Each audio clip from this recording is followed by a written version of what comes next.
Before we dive into the next exciting story, drop a comment below and let me know, what time is it where you're watching from?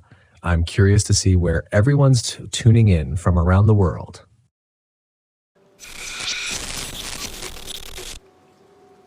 The road into the Boundary Waters was a frozen ribbon through a sea of snow, the trees standing like silent sentinels under heavy blankets of ice.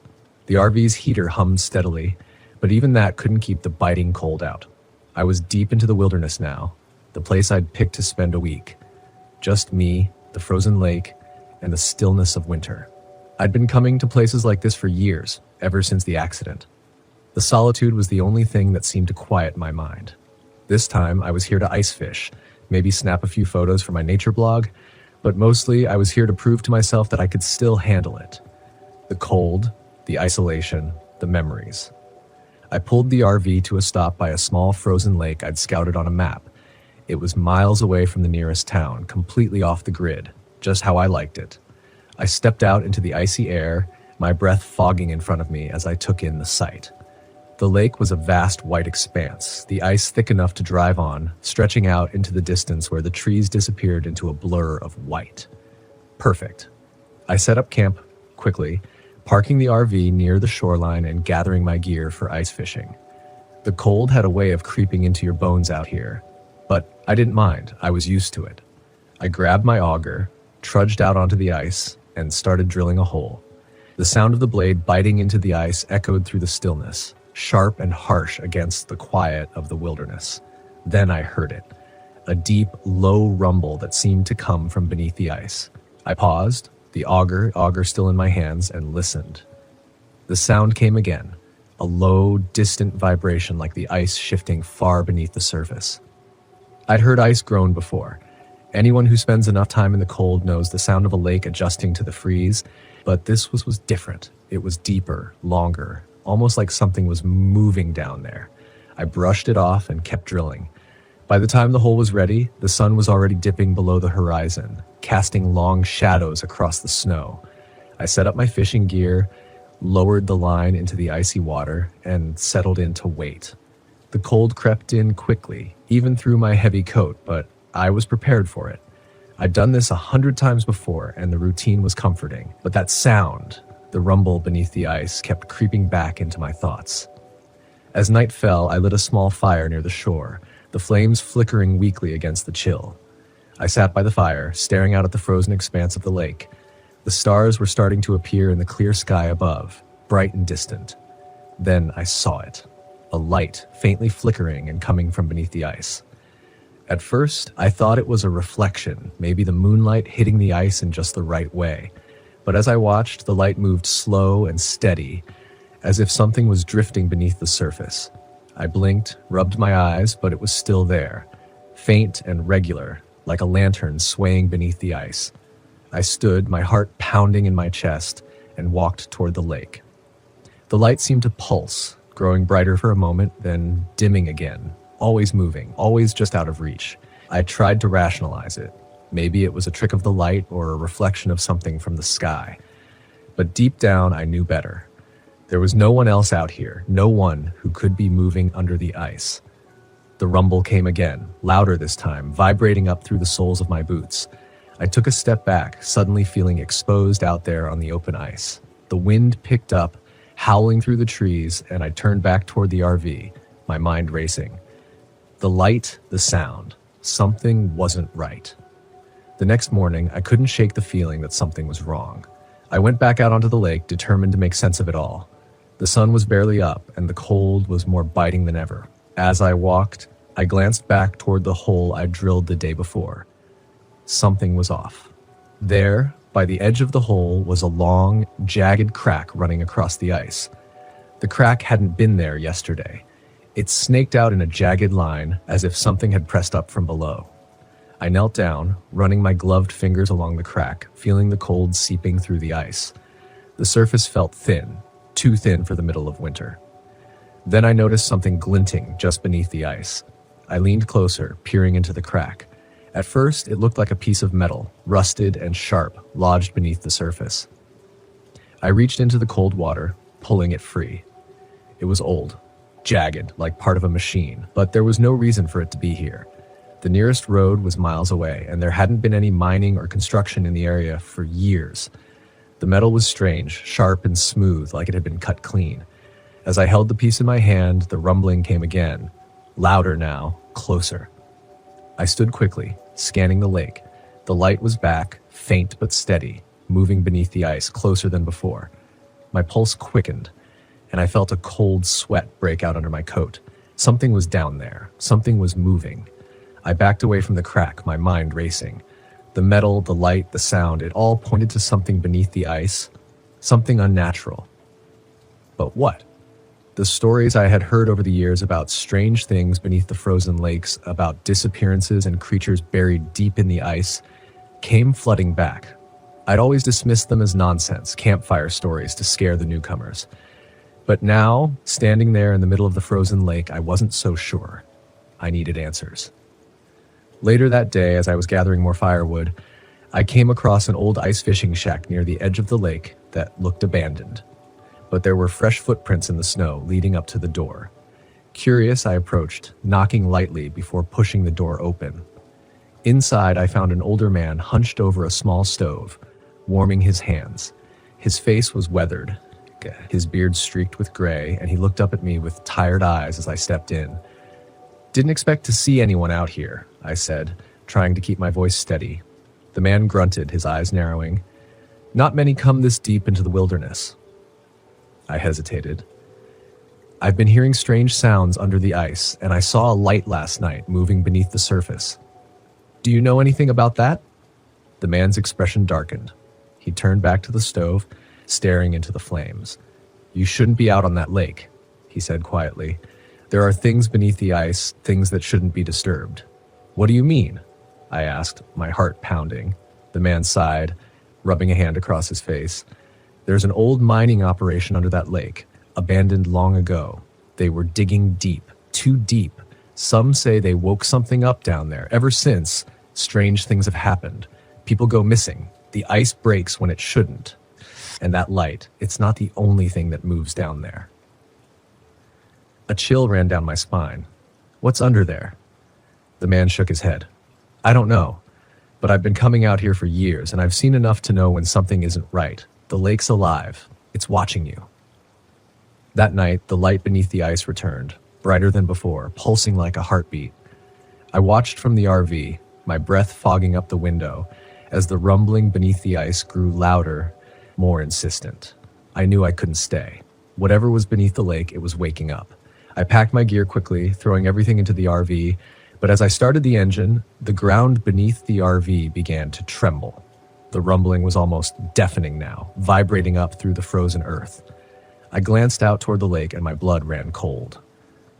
The ice was cracking, long fissures spreading out from the center of the lake. And then, in the distance, the surface of the ice exploded upward, a massive shape breaking through. I only caught a glimpse. Something dark and enormous, sliding beneath the ice again, disappearing as quickly as it had appeared. But it was enough. I floored the gas pedal, the RV lurching forward as I raced away from the lake, the sound of cracking ice echoing behind me. The road was a blur, my heart pounding in my chest. But even as I drove, I could still feel it, the weight of something massive beneath the surface, watching, waiting.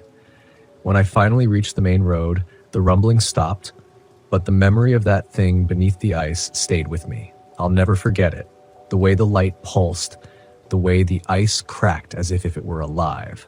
I left the boundary waters behind, but a part of me knows I'll never truly escape it. Some things should stay buried, and whatever's beneath that lake, it's not finished yet.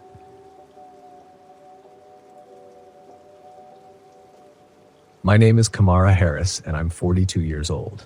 This happened last summer while I was investigating a viral ghost story at Devil's Backbone in West Virginia. I've spent years debunking hauntings, cryptid sightings, and so-called cursed places.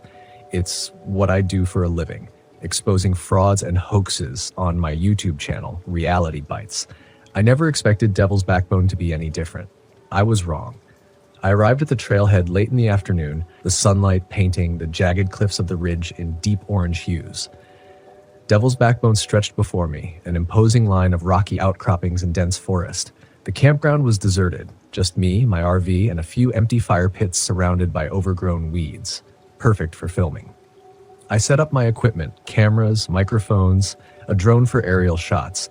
I like to have all the angles covered, even if I expected nothing more than crickets and wind.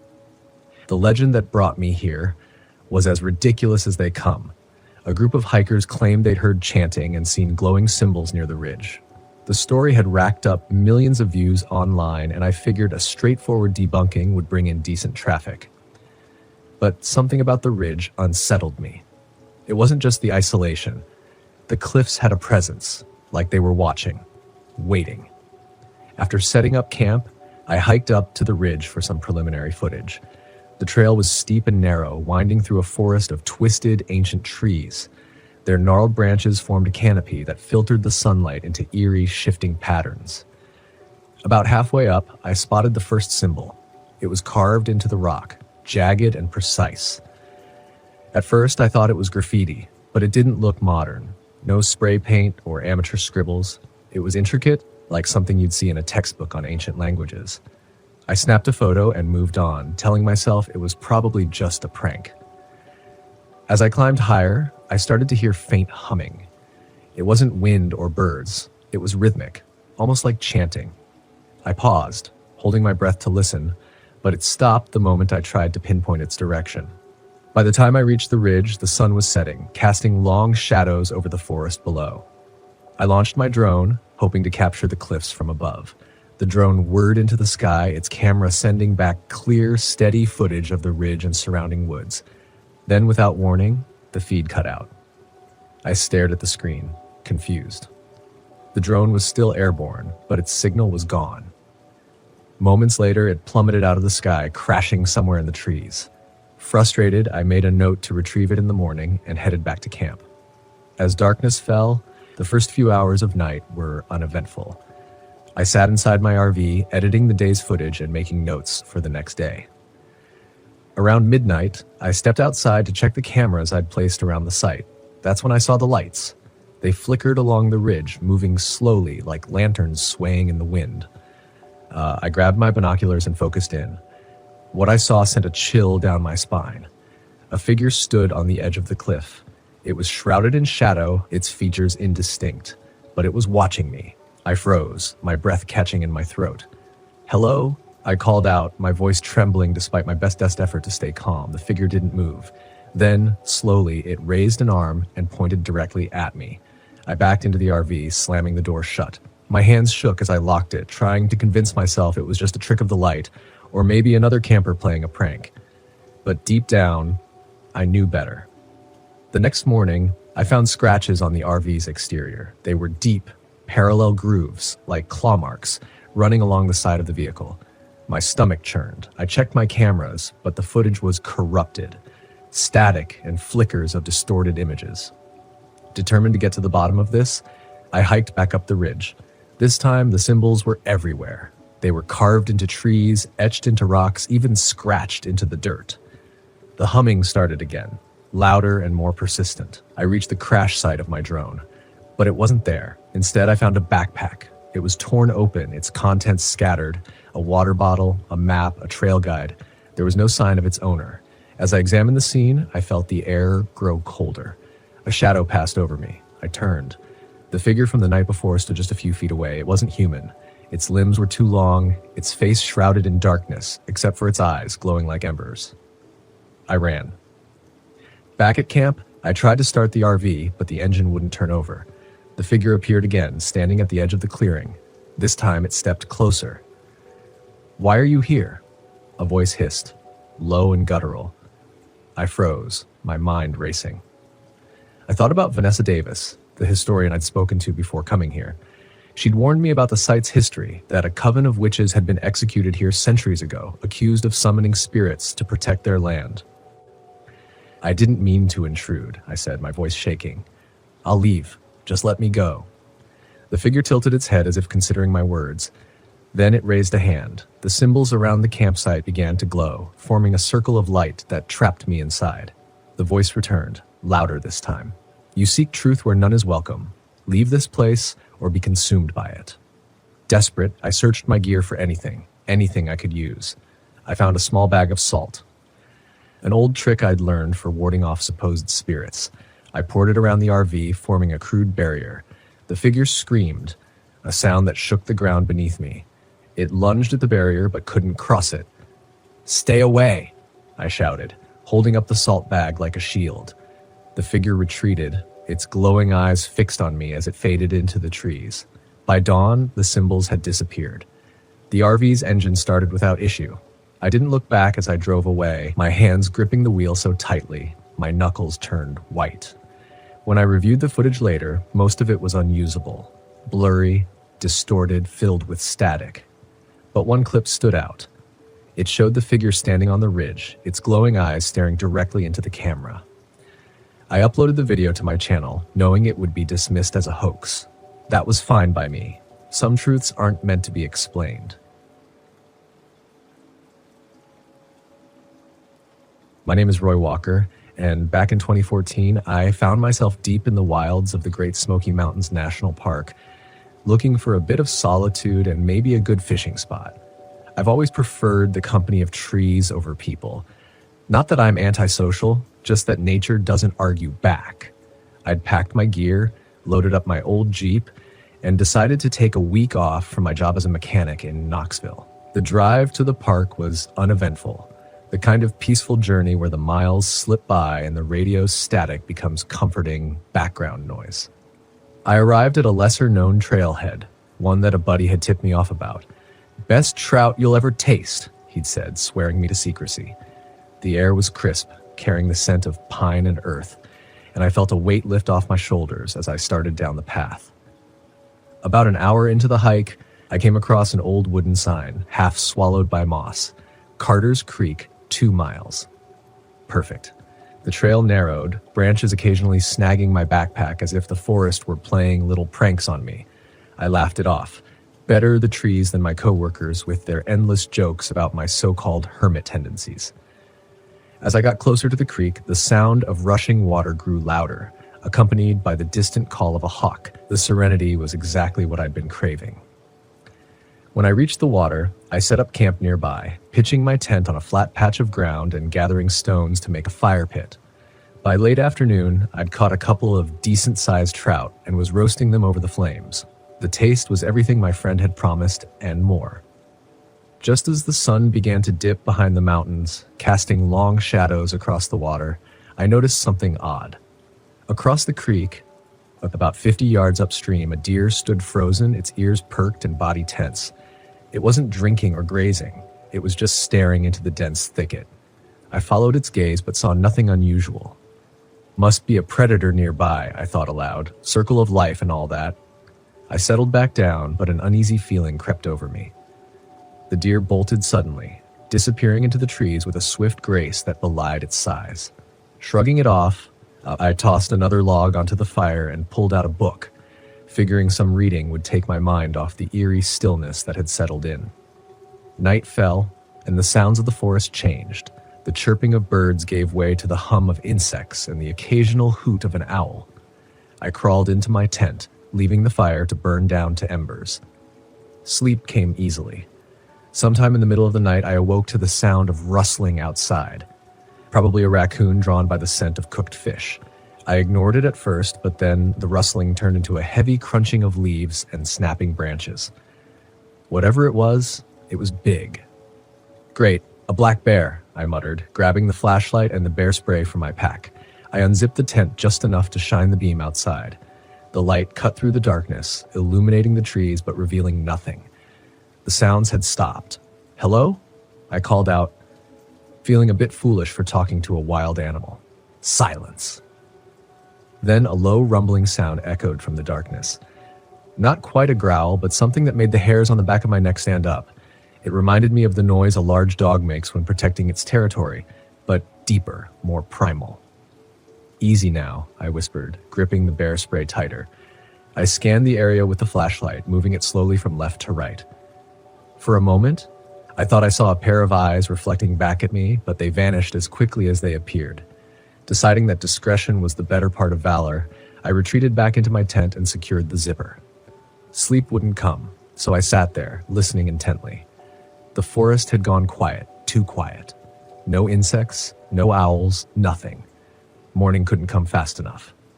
As dawn broke, I emerged from the tent to survey the campsite. Everything seemed in order until I noticed footprints by the dying fire. They were unlike any tracks I'd seen before. Large, with an odd shape, almost like a wolf's, but much bigger. "Well, that's not in any field guide," I said, snapping a photo with my phone. "Maybe I could look it up later or ask one of the park rangers."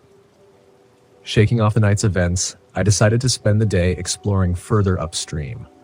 The sunlight filtered through the canopy, creating patterns on the forest floor that danced as the wind moved the branches.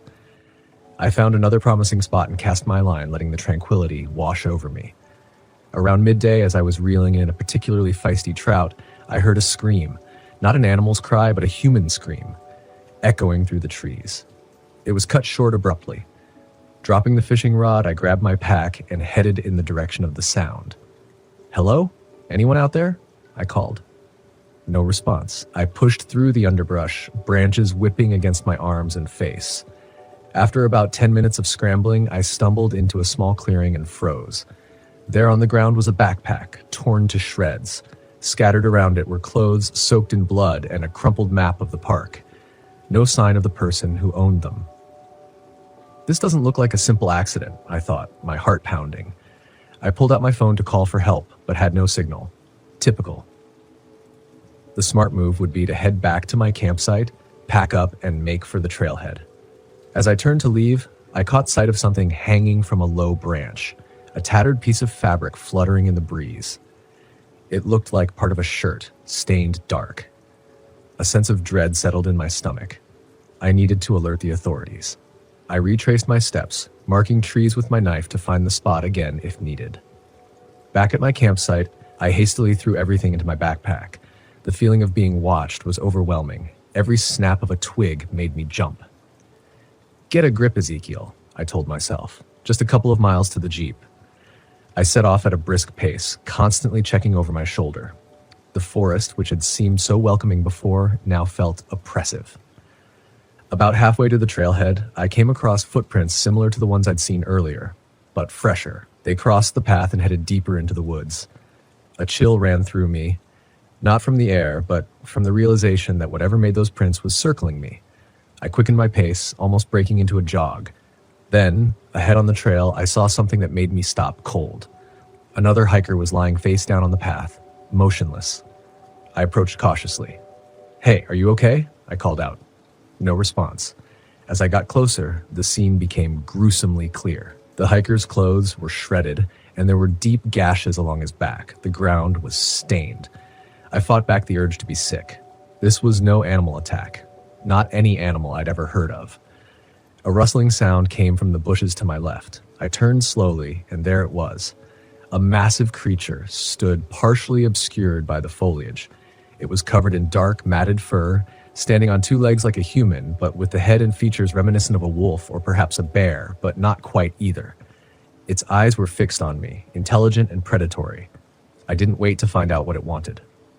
I bolted down the trail, adrenaline fueling my legs. The sound of heavy footsteps crashed behind me, gaining quickly. Come on, I urged myself, lungs burning. I spotted a fallen tree ahead and ducked behind it, hoping to throw the creature off. Peering through a gap in the logs, I saw it enter the clearing, sniffing the air. Up close, it was even more terrifying.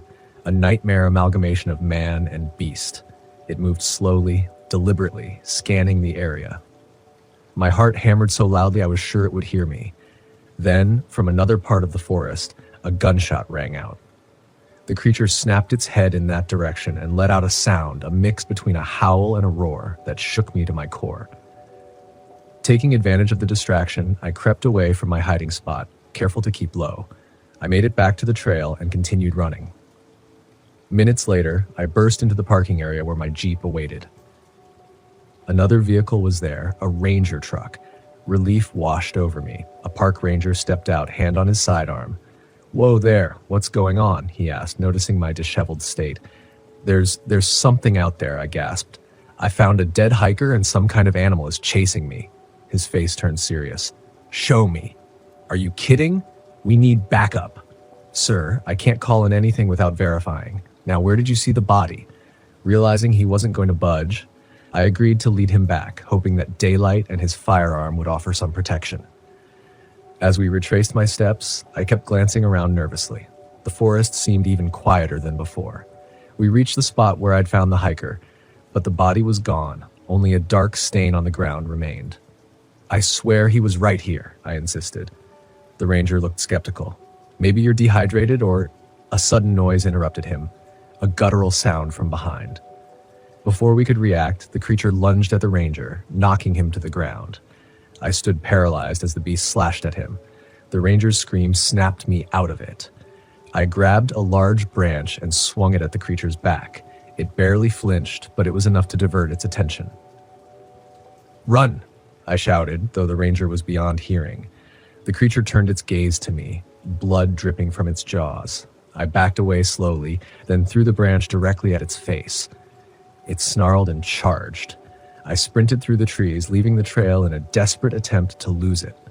Branches tore at my clothes and skin, but adrenaline numbed the pain. Up ahead, I saw a rocky outcrop, a small cave entrance. Without thinking, I dove inside, squeezing through the narrow opening. The creature crashed against the entrance, too large to follow. It clawed at the opening, furious. I pressed myself against the back wall, the stench of damp earth filling my nostrils. After what felt like hours, the sound subsided. Cautiously, I peeked outside. The creature was gone. I made my way back to the parking area, keeping to the shadows and moving as quietly as possible. The ranger's truck was still there, but he was not. I didn't waste any time. Jumping into my Jeep, I fumbled with the keys before finally getting the engine started. I tore out of there, gravel spraying from under the tires. On the drive back to Knoxville, my mind raced. What was that thing? How could it exist without anyone knowing? Once home, I contacted the authorities. They organized a search party, but no trace of the ranger or the missing hikers was found. Just the torn backpacks and bloodied clothes I had described. Unsatisfied, I started digging. Late nights were spent combing through local legends, police reports, and old newspaper clippings. I discovered that over the past few decades, there had been sporadic disappearances in that area of the park, all unexplained and quickly forgotten. Some articles mentioned sightings of a large, unidentified animal. A few even hinted at a government cover-up, but those were dismissed as conspiracy theories. I compiled everything I found and handed it over to a journalist friend, hoping he could bring attention to the matter. In the end, official reports chalked up the incidents to unfortunate accidents. Bear attacks, hikers getting lost in the wilderness. But I knew better. The Great Smoky Mountains held a secret, one that prowled the depths of the forest under the cloak of night, an apex predator unknown to science. As for me, I've traded camping trips for quiet weekends at home. Nature, it seems, has its own mysteries, and some are best left undisturbed.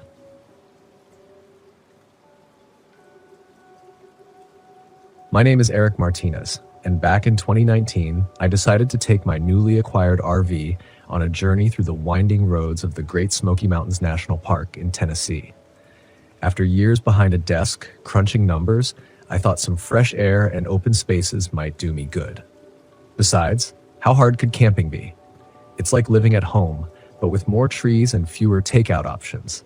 I stocked the RV, affectionately named Old Bessie, with all the essentials: canned beans, a questionable amount of beef jerky, and enough coffee to fuel a small army. My friends joked that I'd be back within a day, begging for Wi-Fi and a hot shower. I was determined to prove them wrong, or at least not get eaten by a bear. Spoiler alert, bears were the least of my worries. The first day was uneventful, which, in my book, was a win. I found a secluded spot by a clear stream, set up camp, and even managed to start a fire without singing my eyebrows off. As the sun dipped below the horizon, I sat outside sipping instant coffee, feeling like a rugged outdoorsman, despite wearing socks with sandals. The next morning, I decided to explore a nearby trail. Armed with a map I could barely read and a compass I pretended to understand, I set off. The forest was alive with the sounds of nature, birds chirping, leaves rustling, and my heavy breathing as I realized I was more out of shape than I thought. I stumbled upon a small waterfall and couldn't help but make a self-deprecating joke about finally finding the shower I needed. As I headed back, I noticed a rough-looking man chopping wood near a dilapidated cabin I had somehow missed earlier. He was tall and lean, with a wild beard that suggested razors hadn't been invented yet. "Howdy," I called out, trying to sound casual. He looked up, his eyes sharp. "Didn't expect to see anyone around these parts." "Yeah, just doing some camping," I replied. "Name's Sean." He paused before responding. "Walter? Nice to meet you, Walter. Didn't know anyone lived out here." He gave a curt nod. "Been here a long time." An awkward silence followed. "Well, I'll let you get back to it," I said, backing away slowly. "Be careful out here," he said cryptically. "Strangers can get lost." "Thanks for the tip," I muttered, turning on my heel. As I walked away, I couldn't shake the feeling that his eyes were still on me. That evening, I tried to brush off the encounter. Maybe he was just a hermit who wasn't used to company. I settled into the RV, locked the doors, because that's what you do in the middle of nowhere, and tried to read a book. Sleep came uneasily, with strange noises outside making me jump at every creak. Around midnight, I heard footsteps circling the RV. My heart pounded. I grabbed the closest thing resembling a weapon, a cast-iron skillet, and held my breath. The footsteps stopped and a faint scratching sound began near the door.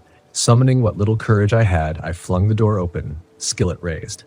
No one was there. Feeling foolish, I stepped outside. The night was eerily quiet. Too quiet. I decided it was just a raccoon or maybe a particularly bold squirrel. As I turned to go back inside, something caught my eye. A small carved wooden figurine placed on the step. It was shaped like a human skull. "Very funny," I said aloud, hoping it was some prank by other campers. The next morning, I decided to find Walter. Maybe he knew if there were other people around. Plus, returning his creepy knickknacks seemed like a good excuse. I headed toward the cabin but found it deserted. The place looked like it hadn't been lived in for years. Windows shattered, the door hanging off its hinges, nature reclaiming the structure. A chill ran down my spine. Had I imagined him? No. We definitely spoke. As I examined the cabin, I noticed something disturbing. Photographs pinned to a wall inside, all of different people. Hikers or campers, from the looks of it. Some were crossed out in red ink. I snapped a photo with my phone, hands shaking. Time to leave. As I backed away, I heard the unmistakable sound of footsteps behind me. I spun around to see Walter emerging from the trees, a hunting rifle slung over his shoulder. "Leaving so soon?" he asked, a sinister smile spreading across his face. "I was just poking around where you shouldn't be," he interrupted. I glanced at the rifle. "Look, I didn't mean any harm." He raised the gun slightly. "City folks never do." Without another word, I bolted. Adrenaline surged as I sprinted toward my RV. Branches whipped my face, and rocks threatened to trip me with every step. I could hear him behind me, his boots pounding the earth. "Can't run forever," he shouted. Challenge accepted, I thought grimly. I reached old Bessie and fumbled with the keys, my hands slick with sweat. Finally, the door unlocked, and I dove inside. I jammed the keys into the ignition. The engine sputtered. "Not now, Bessie, come on." I glanced out the window. Walter was emerging from the woods, raising his rifle. I ducked as a shot rang out, the bullet shattering the side mirror. "Third time's the charm," I muttered, turning the key again. The engine roared to life. I slammed the RV into gear and stomped on the gas. Another shot hit the rear window, spiderwebbing the glass. The narrow road twisted and turned, and the RV groaned in protest. I didn't care if I blew a tire or wrecked the suspension. I needed to get as far away as possible. After what felt like hours, I spotted a ranger station ahead. Relief washed over me. I pulled in recklessly, nearly hitting a parked jeep. I stumbled out, shouting incoherently. A park ranger rushed out to meet me. "Sir, are you okay?" "There's a man. He's trying to kill me." I gasped. The ranger guided me inside. "Calm down and tell me what happened." As I recounted the events, 2 more rangers joined us. They exchanged grim looks. "You're not the first to report something like this," one said. "Who is he?" I demanded. "Name's Walter Griggs," the first ranger replied. "Used to be a hunter until he lost his family in a fire. Been living off the grid ever since. Folks say he's not right in the head." "That's putting it mildly," I retorted. "We'll send a team out to find him," the ranger assured me. "In the meantime, you should stay here." I nodded, exhaustion hitting me like a freight train. They offered me a cot in the back room. As I lay there, staring at the ceiling, I couldn't help but make a dark joke to myself. Next time I want solitude, I'll just lock myself in the office supply closet. The Rangers weren't able to locate Walter that night. The following morning, they escorted me back to my RV. The damage was worse than I thought. Tires slashed, windows broken, and the words "no escape" carved into the driver's side door. "Looks like I'm not driving out of here," I said wryly. "We can arrange for a tow," the ranger offered. "Appreciate it." While we waited, I asked if they had any more information on Walter. "Legend has it he blames outsiders for what happened to his family," the ranger explained. "Thinks the government or tourists had something to do with it. He's been a ghost in these woods for years." Great. I had to run into the one-man welcoming committee. Soon, the tow truck arrived. As we pulled onto the main road, I took one last look at the dense forest. Part of me half expected to see Walter standing at the tree line, rifle in hand, but there was nothing. Just the sway of the trees and the wind, I sighed. Next vacation? A nice, quiet beach.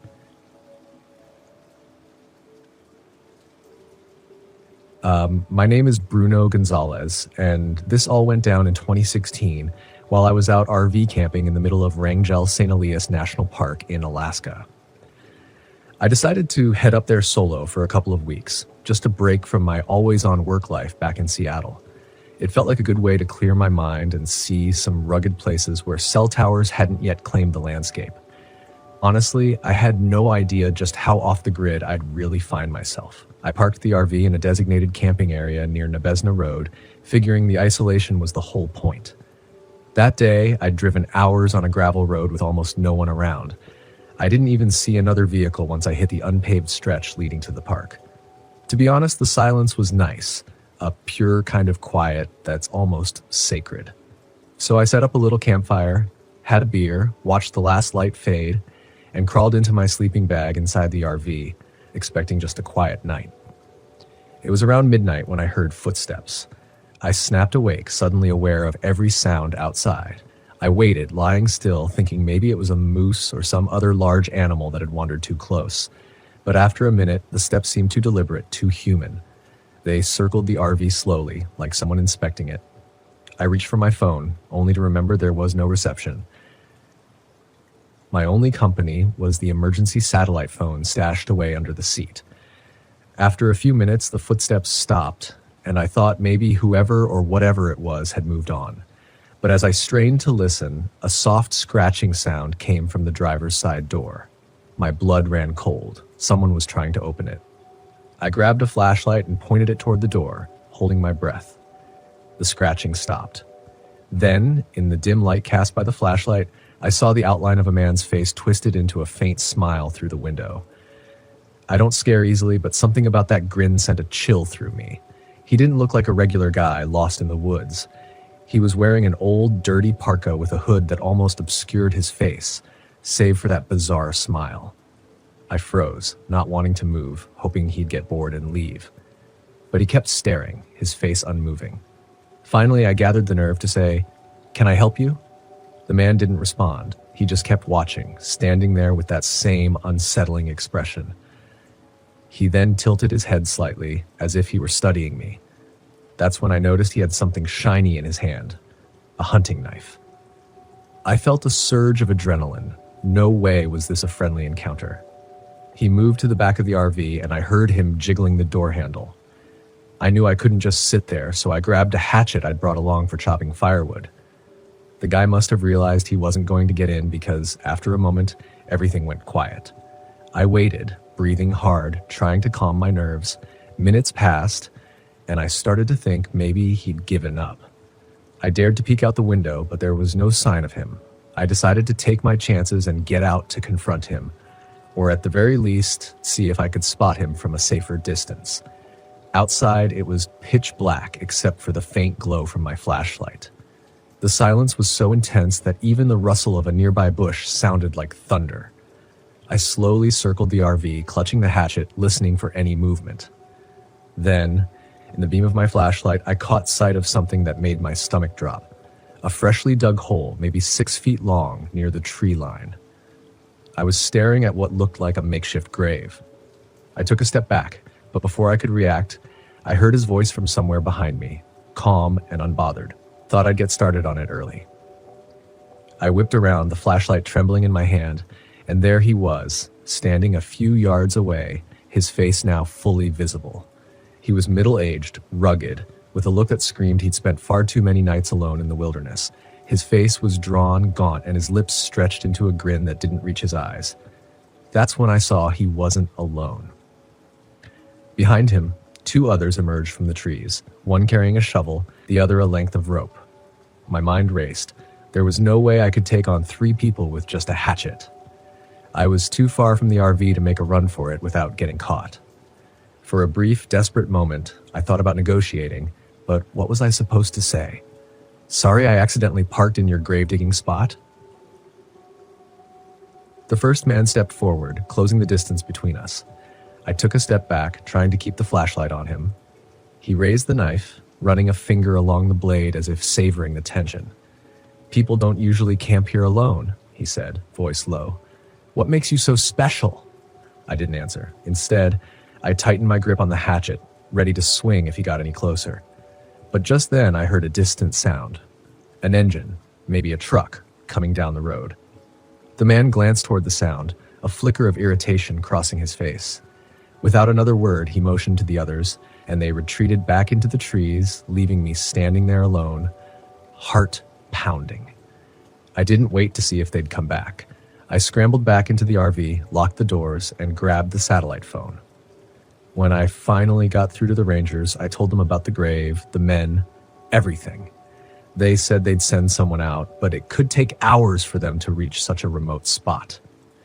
By the time the Rangers arrived, the men were long gone, but they found something chilling, a series of shallow graves scattered throughout the woods. They contained the remains of people who had vanished over the years, campers, hikers, even a few locals. The man I'd encountered was a suspected serial killer known to prey on people camping alone in remote areas, moving from park to park, always managing to slip through the cracks. The Rangers warned me that it might be a while before they caught him, but they assured me they'd be on the lookout. I left the park the next day, cutting my trip short.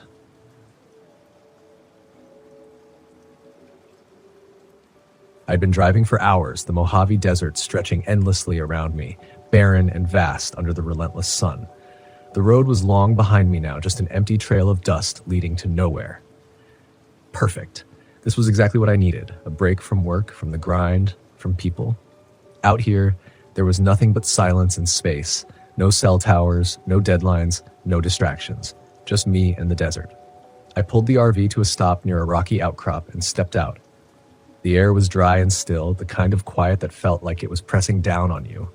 I took a deep breath, inhaling the warm scent of sand and stone. This was my escape. No buzzing phone, no frantic emails, just the open sky and the endless horizon. I set up camp quickly, parking the RV in the shade of the rock formation and pulling out my gear. I wanted to explore before the light faded. There was something about the desert that always fascinated me, the way the landscape shifted from harsh to beautiful in a matter of hours. But right now I was focused on one thing: silence. After weeks of being glued to my phone and running from meeting to meeting, the thought of being completely disconnected was a relief. No cell reception out here, no GPS signal, just me and the land. As I unpacked, I heard it. A faint sound, almost too soft to notice. A rhythmic beeping. At first, I thought it was something inside the RV, maybe an alarm or a piece of equipment malfunctioning. But after a quick check of my gear, everything seemed fine. The sound persisted though, steady and faint, like a pulse just beneath the surface. I stepped outside trying to pinpoint where it was coming from, but the desert was quiet. The only sound was the faint wind rustling through the rocks.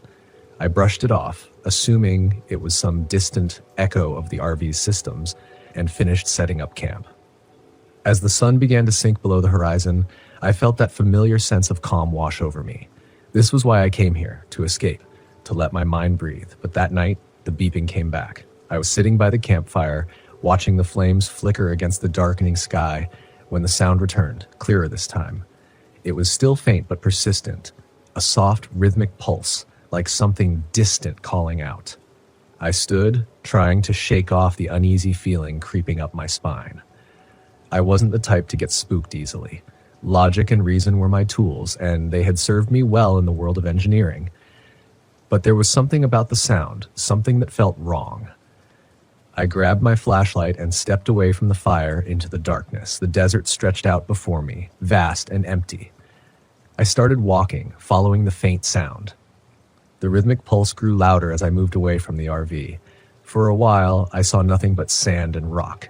The beeping seemed to fade, then grow louder again, like it was moving with me, always just out of reach. I kept walking, the beam of my flashlight cutting through the night, but every time I thought I was getting closer, the sound slipped away. Finally, I stopped. My pulse was racing now, my breath coming in short, sharp bursts. The beeping had faded again, leaving me standing alone in the middle of the desert. The silence around me was heavy, almost suffocating. I turned back toward the RV. The fire still glowed faintly in the distance as I walked. The beeping returned, faint but steady, like a distant heartbeat. The next morning, the sound was gone. The desert was still and quiet, as if nothing had happened.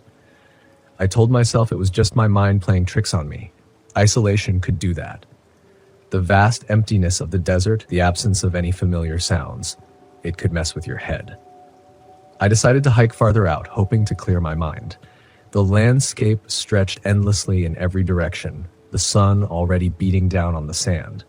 I grabbed my gear, making sure I had plenty of water, and started walking toward a rocky ridge I had spotted in the distance. Halfway there, I saw him, a man walking toward me from the opposite direction, his figure small against the endless desert. I hadn't expected to see anyone out here. This was a remote area, far off the beaten path. As the figure grew closer, I could make out an older man, his clothes worn and dusty, his face lined and weathered from the sun. "Hey!" I called out, raising a hand as we approached each other. The man nodded, his eyes distant, almost vacant. "You camping out here alone?" he asked, his voice hoarse. "Yeah, just me," I said, a little taken aback by his bluntness. "I've been walking for days," he said, his eyes scanning the horizon. "You heard it yet? The signal?" I blinked, unsure if I had heard him right. "The signal?" He nodded, his expression grim. "You'll hear it. Once you hear it, you can't get it out of your head. I've been following it for days. It doesn't stop." A chill ran down my spine. "What are you talking about?" The man glanced around nervously, as if the desert itself was listening. "There's something out here, something that's been broadcasting for years. It gets inside your head, starts with the beeping, then it gets louder. You'll see." I stared at him, unsure of what to say. He looked dehydrated, sunburned, like he'd been wandering the desert for days without rest. I offered him some water, but he shook his head and started walking again, heading back the way he came without another word. I stood there, watching him disappear into the distance, his words echoing in my mind. "Once you hear it, it doesn't stop." That night, the beeping was louder. I couldn't ignore it anymore. The sound pulsed through the silence, steady and rhythmic, like it was coming from somewhere deep beneath the earth. I tried to sleep, but every time I closed my eyes, the sound was there, burrowing into my mind. I couldn't take it anymore. I grabbed my gear, flashlight, GPS, water, and set out into the desert. I had to find the source. I had to know what was causing the sound. The desert was pitch black, the sky filled with stars. My flashlight cut through the darkness, the beam dancing across the rocks and sand as I followed the beeping. It was louder now, almost frantic, like it was pulling me towards something. The GPS was acting strange, flickering in and out, as if the signal was being disrupted. But I kept moving, my footsteps crunching in the sand. The beeping grew louder with every step. After what felt like hours, I saw it, a structure, half buried in the sand. A bunker or a weather station, long abandoned. The beeping was deafening now, emanating from somewhere inside. I hesitated, standing at the entrance of the bunker. The door was ajar, rusted and creaking in the wind. Everything in me screamed to turn back, to leave and forget about the sound. But I couldn't. The signal was pulling me in. I stepped inside. The air in the bunker was stale, suffocating. My flashlight flickered as I moved through the narrow corridor, the walls lined with rusted equipment and old, back-faded maps. The beeping was louder now, echoing through the metal walls, vibrating in my chest. At the end of the corridor, I found a small room. In the center, there was an old radio tower, its equipment still faintly powered by some unknown source. But that wasn't what caught my attention. On the walls were symbols, strange, intricate markings that looked like they had been carved into the metal. They spiraled outward, converging on the radio tower as if they were feeding into it. In the corner of the room, I found a journal. Its pages were yellowed and brittle. The entries were short, scrawled in frantic handwriting. They talked about the signal, how it started with the beeping, how it got louder, how it never stopped. "It gets inside your head," one entry read. "It's not just a sound, it's alive." As I read, the beeping shifted, turning into a high-pitched screech that pierced through my skull. I dropped the journal, clutching my head as the sound rattled through my brain. It wasn't just a signal, it was something more, something that had been waiting, broadcasting, pulling people in.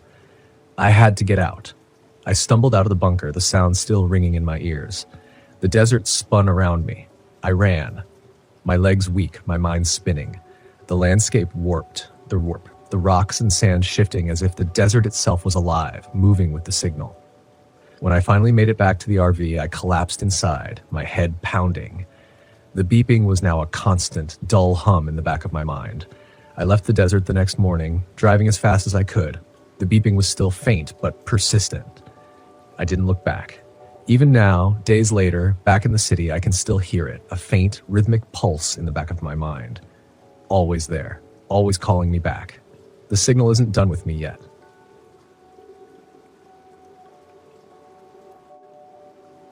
I wasn't expecting much when I decided to go camping.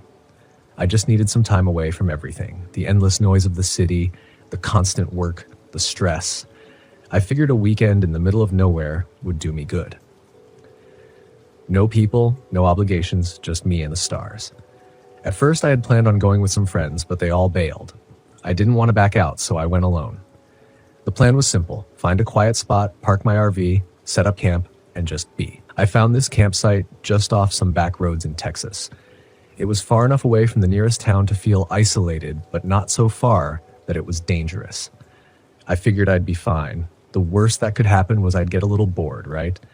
I showed up, set up my RV, and got a small fire going. Nothing crazy, just a few logs to keep warm. I had brought a cooler with some food, a couple of beers, and some books to read. As the night crept in, everything started to feel calm. Too calm, almost. The trees were dead still. The wind barely moved, the kind of silence that feels unnatural after a while. But I shrugged it off. Maybe I was just getting paranoid. It's easy to do when you're alone. I spent the evening just relaxing. I ate a simple meal, nothing fancy, grilled a few sausages, had some chips. I opened a beer and stared into the fire, watching the flames flicker. I remember feeling weirdly calm, despite how silent everything was. But then, around midnight, the silence started to feel oppressive, almost like I was waiting for something to happen. I kept hearing sounds in the distance, something snapping in the trees, but every time I turned around, nothing was there. A raccoon, a deer, something small. I kept telling myself it was nothing. By around 1 a.m., I was exhausted. I shut everything down, locked the RV, and crawled into bed. I remember thinking as I lay there, this is nice. Too quiet, but nice. My eyes closed and I fell asleep almost immediately. I woke up with a headache so intense it felt like someone had been drilling into my skull all night. It took me a second to focus on what was going on. I rubbed my eyes, trying to shake the fog out of my head, but it wasn't helping. Then I noticed it. The RV door was wide open. My heart skipped a beat. I hadn't opened it. I'd locked it before going to bed. I was sure of it. But there it was. The door standing wide open, the cool night air rushing in, the dim light from the campfire casting long shadows into the RV. I didn't hear anything. No footsteps, no voices. The world outside was still. It was as if the entire campground was holding its breath. But the headache, it was like nothing I'd ever felt before. I could barely think straight. I sat up in bed, my legs feeling like jelly, my mind scrambling. I tried to tell myself it was nothing, that I'd just forgotten to lock the door. But the deeper I thought about it, the more I realized something wasn't right. I stumbled out of bed, dizziness hitting me in waves. The air inside the RV felt heavier than normal, like it had been closed up for too long. I moved toward the door, trying to shake off the dizziness. When I reached the door, I looked outside. The campground was still empty, the fire burning low. The RV's steps creaked under my weight as I took a step out onto the dirt. Everything seemed normal at first, but I felt like I was missing something important. I looked back at the RV, and that's when it hit me. I didn't remember the door opening, not once, not even a crack, and I definitely didn't leave it open. I went back inside, heart hammering. I checked everything. My wallet was missing. I was sure I'd left it on the counter next to the sink, but now it was gone. I checked the windows. They were all shut tight, the curtains still drawn. No one had broken in through the windows, but that still didn't explain the door. I started to feel like I was going insane. My mind raced with possibilities. Maybe someone had been here while I slept. Maybe they had opened the door after I was knocked out. That's when I remembered the headache. I hadn't just woken up with a headache. It was like someone had drugged me. A sharp, foggy feeling in my brain that wasn't just from sleep. It felt chemical. Something was wrong. I ran my hand along the vent above my head. The air was warm. A terrible thought struck me. What if someone had pumped something into the RV to knock me out? I started checking every vent in the RV, touching them one by one, feeling the warmth seep through. It hit me that I'd never paid much attention to the ventilation before. There were no signs of a break-in, no marks on the door, no smashed windows. But what if someone had been inside, watching me while I slept? What if they'd opened the door after I was drugged? I walked around the RV again, my mind racing. My legs felt shaky, like I hadn't eaten in days, like I was about to pass out. But something was making my blood run cold, the feeling that I wasn't alone, the sensation that someone had been here. And it wasn't just the open door. That's when I found the small bag under the bed. At first, I thought it was mine, just some gear I'd forgotten about. But when I opened it, I froze. Inside were items I didn't recognize. Gloves, rope, a flashlight, a small knife, a bag that looked like it could fit a person's head in it. It was all too planned. This wasn't just a robbery. Someone had been preparing for something worse. My stomach dropped. I didn't know what to do. I could feel my pulse thumping in my ears. I wasn't safe here. Whoever had been in my RV could still be nearby, watching. I grabbed my phone, no signal. Panic surged through me. I needed to get out. I ran to the RV's engine, praying it would start, but it sputtered and died. I tried again, nothing. Whoever had been here had tampered with it. My legs felt weak, but I knew I had no choice. I had to run. I bolted out the door into the cold night with no clear direction, just away from the RV. My body was sluggish, my brain foggy from whatever they drugged me with, but I couldn't stop. I heard footsteps behind me, too quiet to pinpoint, but they were there. I could feel them. Whoever it was following me. I kept running, my heart pounding, sweat trickling down my forehead despite the chill. I had no idea how far I'd gone or if I was even heading in the right direction. But then I saw headlights, a truck. I waved my arms like a maniac, and thank God, they stopped. The driver helped me into the truck, and I was barely able to speak, my head still throbbing with that unrelenting pain. I tried to tell him what happened, but it was all jumbled. He just listened, confused but kind enough to take me to the nearest town. The police took my statement, but they didn't believe me. They said I was probably just disoriented, that I had overreacted to a simple break-in. They didn't find anything near the RV, no signs of a struggle, no footprints, nothing. I don't go camping alone anymore.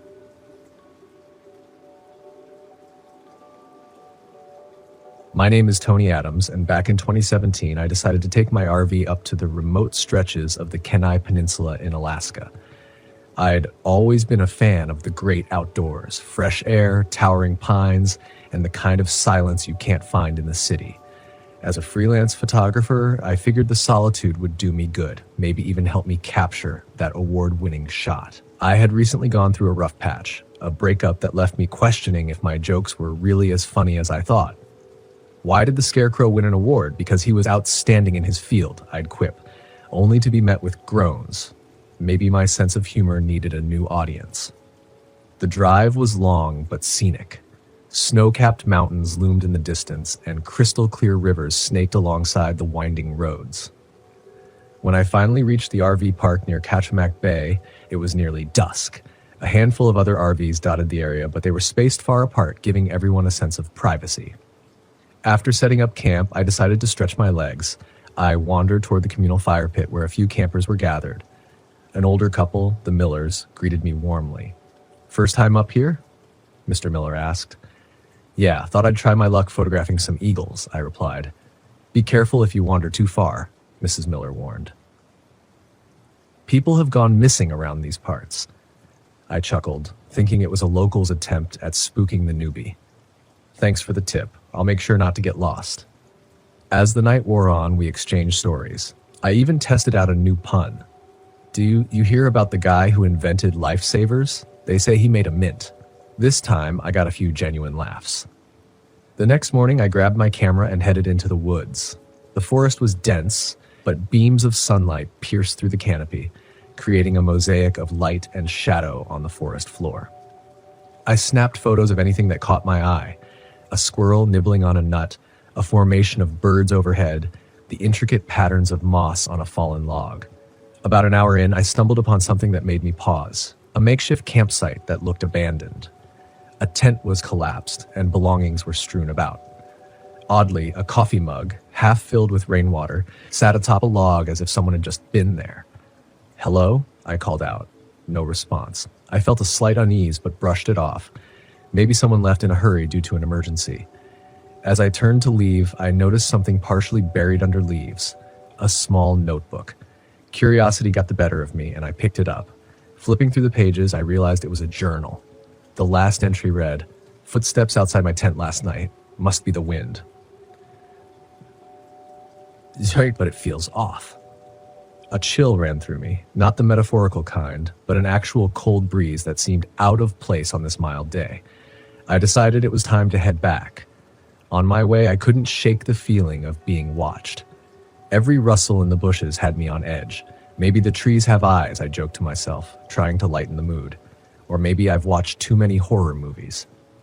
When I returned to the RV park, I noticed that the RV next to mine, a vintage Airstream, had its door wide open. I hadn't seen anyone come or go since I arrived. Approaching cautiously, I called out, "Anyone home?" Silence. Inside, the place was a mess. Dishes were broken on the floor and the cushions were slashed. It didn't look ransacked. It looked frenzied, like someone left in a hurry, or didn't leave at all. I backed out and went straight to the park's main office. The manager, a gruff man named Dale, looked up from his magazine as I entered. "Something wrong?" he asked. "Yeah, the RV next to mine looks like it's been trashed. The door was open, nobody's inside." Dale sighed. "That spot's been empty for weeks, shouldn't be anyone there." "Well, someone's been there, and I found an abandoned campsite in the woods." He frowned. "Best to mind your own business. The forest can be unpredictable." "Unpredictable? That's the best you got?" I retorted. He gave me a stern look. "People come and go, not my job to keep track." Frustrated, I left the office. Maybe I was overreacting, but something didn't sit right. I decided to do a little digging. I headed to a local diner, figuring small-town gossip might shed some light. Over a cup of coffee and a slice of pie, I struck up a conversation with the waitress, a friendly woman named Karen. "Has anyone gone missing around here lately?" I asked casually. She hesitated before answering. "Why do you ask?" I told her about the campsite and the RV. She lowered her voice. "There have been rumors. Hikers not returning, campers disappearing. The authorities chalk it up to getting lost, but locals think there's more to it." "Like what?" She glanced around before leaning in. "Some say there's a man living deep in the woods, calls himself the Huntsman. They say he doesn't take kindly to outsiders." I raised an eyebrow. "Sounds like a bad fairy tale." "Believe what you want," she said, "but I'd be careful if I were you." On my way back to the RV park, I mulled over what she'd said. An isolated area like this could easily harbor a recluse, but a dangerous one? It seemed far-fetched. That evening, as I reviewed the photos on my camera, I noticed something odd in one of the shots. In the background, partially obscured by trees, was a figure. Zooming in, I could make out a man standing still, watching me. He wore tattered clothing and his face was shadowed by a hood. "Great, Harold. You've got your own personal Bigfoot," I muttered. I decided to report this to the local police. The station was small, manned by a single officer named Peterson. After showing him the photo, he shrugged. Probably a hunter or another camper. In jeans and a hoodie, doesn't look like typical hunting gear. He sighed.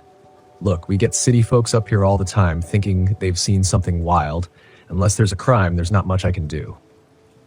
People are disappearing, I pressed. People get lost. It's a big wilderness. Now, if you'll excuse me, I have paperwork to do. Feeling dismissed, I returned to my RV. Night had fallen and the park was eerily quiet. I locked the doors and double-checked the windows. Maybe I should have brought that baseball bat after all, I joked weakly. Around midnight, I awoke to a faint scraping sound against the side of the RV. My heart pounded as I strained to listen. Then came a whisper, barely audible, "Come out and play." I froze. This was no animal.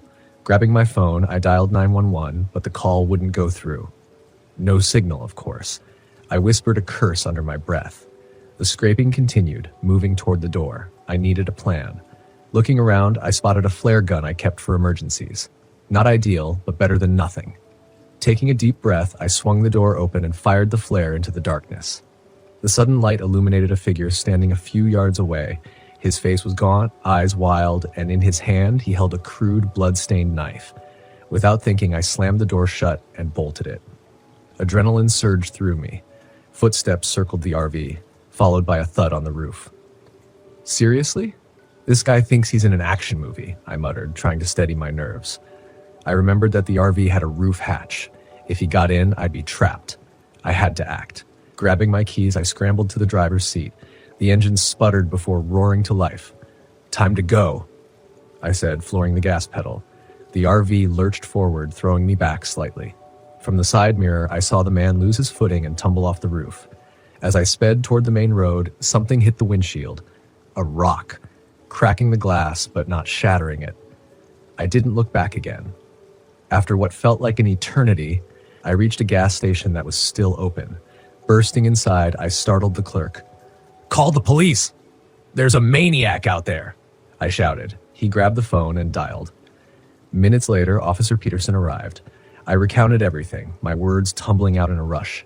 He seemed skeptical but agreed to follow me back. When we returned to the RV park, there was no sign of the man.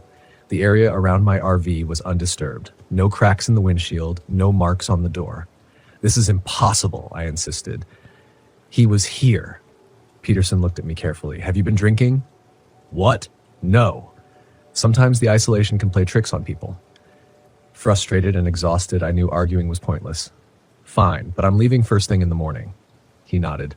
"Might be best."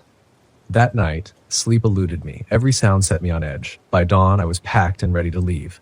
As I drove away, I saw Dale, the manager, watching me from his office window. For a moment, our eyes met, and I could have sworn he smirked. I decided to make one last stop at the diner for breakfast. Karen was there, surprised to see me leaving so soon. "Yeah, had enough adventure for one trip," I said. She leaned in. "Be careful on your way out and watch for detours." I didn't think much of it until I hit the road.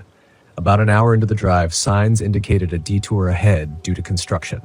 Following the new route, I realized it led me deeper into the forest. "This can't be right," I said aloud. The road narrowed and the trees grew denser. Suddenly, the RV sputtered and came to a halt. Out of gas. Impossible. I filled up yesterday. Stepping outside, I felt the weight of the silence. No birds, no rustling leaves, just stillness. From behind a tree, the man emerged, but this time, he wasn't alone. Dale and Officer Peterson stepped out beside him. "What is this?" I demanded. Dale chuckled.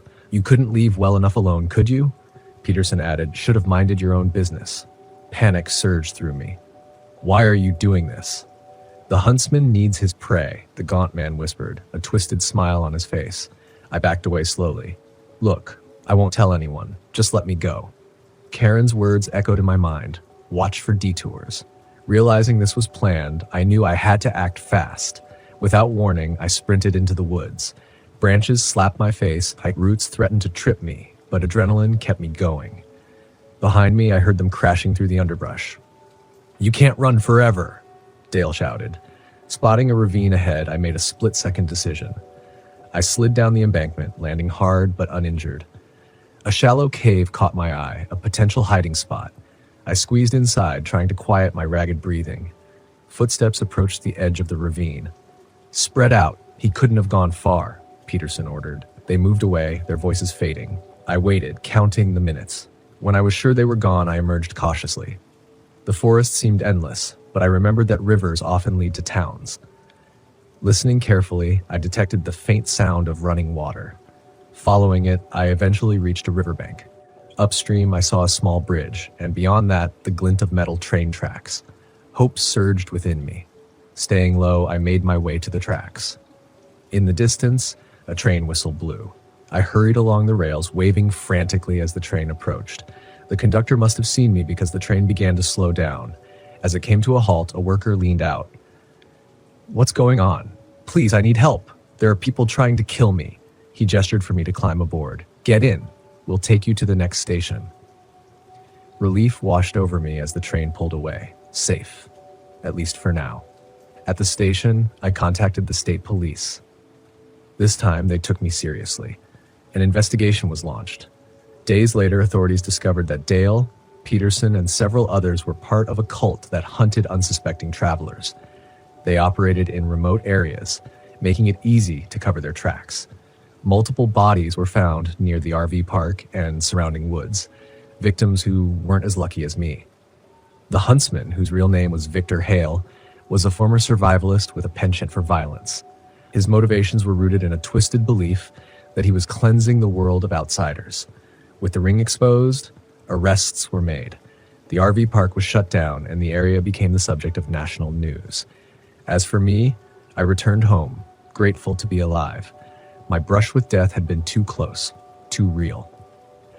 I later learned that Karen had tipped off the authorities anonymously, providing crucial information. Her subtle warnings had been her way of helping without drawing attention. In the end, justice was served, and the victims' families got the closure they deserved. The road into the Alder Andax was long, winding, and empty, just how I liked it. After a few hours of driving, I pulled the RV off the narrow trail and into a small clearing by the lake. The pines stretched high and thick around me, their dark green needles blending into the overcast sky. This was exactly what I needed. Complete isolation. No people, no noise, just the quiet of the forest and the sound of my own thoughts. I parked the RV, turned off the engine, and stepped outside. The air was cool, crisp with the faint smell of pine and damp earth.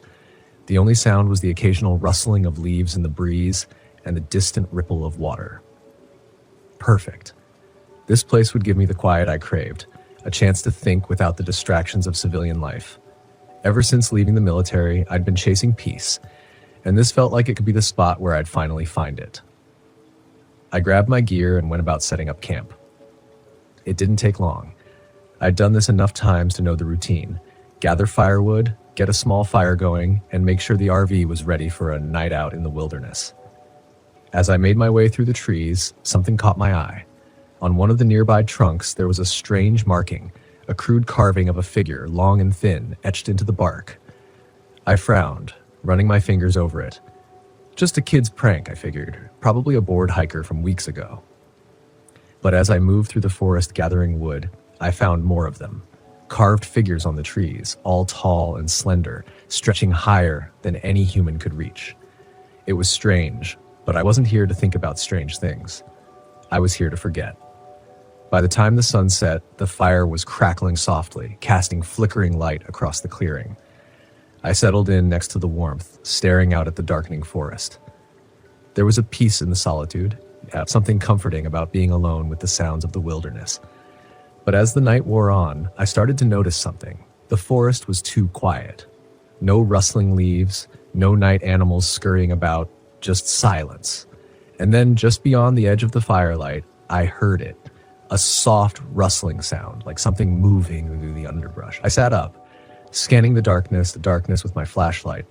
Nothing. The beam of light cut through the trees, but there was no movement, no sign of anything unusual. I shook my head. "You're just on edge," I muttered to myself, trying to dismiss the tension building in my chest. The wilderness could play tricks on you if you let it. I knew that better than most. I was here to clear my head, not to let it run wild. But then I saw it, at the edge of my vision, just for a split second. Something moved. Tall, thin, just beyond the trees. I jumped to my feet, gripping the flashlight tighter, and aimed the beam toward where I'd seen the figure. But there was nothing, only the dark outline of the pines swaying slightly in the wind. I stood there, heart pounding in my chest, every muscle tense, waiting for something to step out of the shadows. But after a long moment, the rustling stopped. The trees swayed, and the forest fell back into its unsettling quiet. I forced myself to sit back down, staring into the fire, trying to shake off the feeling that someone or something was watching me. The next morning, I woke early, determined to shake off the nerves from the night before. I grabbed my gear and decided to hike deeper into the woods. Maybe if I put some distance between myself and the campsite, I could clear my head. The trail was faint, barely more than a thin path winding through the trees. As I walked, I found more of the carvings on the trees, each one stranger than the last. They were everywhere, slender, elongated figures with no faces, all staring outward, all watching. The forest felt darker here, the canopy thick enough that the sunlight barely broke through. About an hour in, I reached a ridge overlooking the valley. The view was stunning, endless trees stretching out below, the mountains rising in the distance. I was about to pull out my camera when I heard footsteps behind me. Morning. I turned to see an older man, probably in his 60s, standing a few feet away. He was holding a bundle of firewood in his arms, his face weathered and sun-creased, like someone who'd spent his entire life outdoors. "Didn't expect to see anyone out here," I said, giving him a nod. "Not many people come this deep into the forest," the man replied, his voice low and rough. He looked me up and down, then glanced toward the valley. "You camping nearby?" "Yeah, just over by the lake, trying to get some quiet." He gave me a long look, his expression unreadable. "You should be careful. This part of the Alder Andax, it's different." "Different how?" I asked, raising an eyebrow. He glanced around, his eyes flicking nervously toward the trees. "There's something in these woods. People call it the Watcher.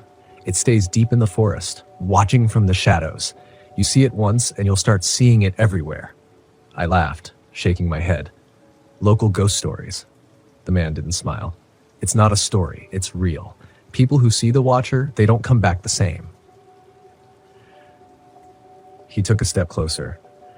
"I'm telling you this because you look like you've seen things. You know when something's not right, and something's not right here." I met his gaze, feeling that familiar knot of unease tightening in my gut. "What do you mean?" "You'll know when it's close. You'll hear it first, and then you'll feel it," he turned, starting back down the trail. "Just don't stay too long." I watched him go, his words echoing in my mind. Part of me wanted to laugh it off as superstition, but the way he'd looked at me, like he'd seen the same thing I had last night, made it hard to dismiss. That evening, back at camp, the unease was worse. The forest felt like it was closing in, the trees towering higher than I remembered, the shadows deeper, darker. The wind had picked up, making the fire flicker and sputter, but it didn't drown out the sounds. The rustling came back, louder this time, and with it something else. Footsteps, slow, deliberate, circling the campsite. I grabbed my flashlight, shining it into the darkness, but the beam barely seemed to penetrate the trees. The footsteps stopped as soon as the light hit them, but when I moved the beam, they started again. I stood, turning in a slow circle, the flashlight in one hand and my knife in the other. My pulse was pounding, adrenaline kicking in. Every instinct I had screamed that something was wrong, that I wasn't alone out here. But no matter how hard I looked, I couldn't see anything. And then, just beyond the firelight, I saw it, a figure, tall and impossibly thin, standing between the trees. Its body was almost skeletal, its limbs too long, its head bent slightly as if it were watching me from above. Its eyes, or where its eyes should have been, were hollow, dark pits that stared right at me. My blood ran cold. I took a step back, my breath catching in my throat. The figure didn't move. It just stood there, watching, its presence pressing down on me like a weight. "Who are you?" I called out, my voice shaking despite myself. The figure didn't respond. It stayed still, silent, its form almost blending into the shadows. I raised my knife, backing toward the RV. The figure remained at the edge of the light, watching, waiting. I reached the door, yanked it open, and stumbled inside, slamming it shut behind me. For hours, I sat by the window, knife in hand, waiting for the figure to move. But it never did. It just stood there, barely visible in the darkness, its hollow eyes fixed on the RV. At dawn, the figure was gone, but the carvings had multiplied, dozens of them surrounding the campsite. The same tall, thin figures etched into the trees like a silent army. I didn't waste time. I packed up everything, threw it into the RV, and started the engine. As I drove away, the carvings seemed to watch me, following me down the narrow trail, their hollow eyes staring. I didn't stop until I was miles away from the area, the forest shrinking in the rearview mirror. But even as the trees thinned and the road stretched out in front of me, I couldn't shake the feeling that the watcher was still out there, somewhere in those woods. It was still watching, and maybe it always would be.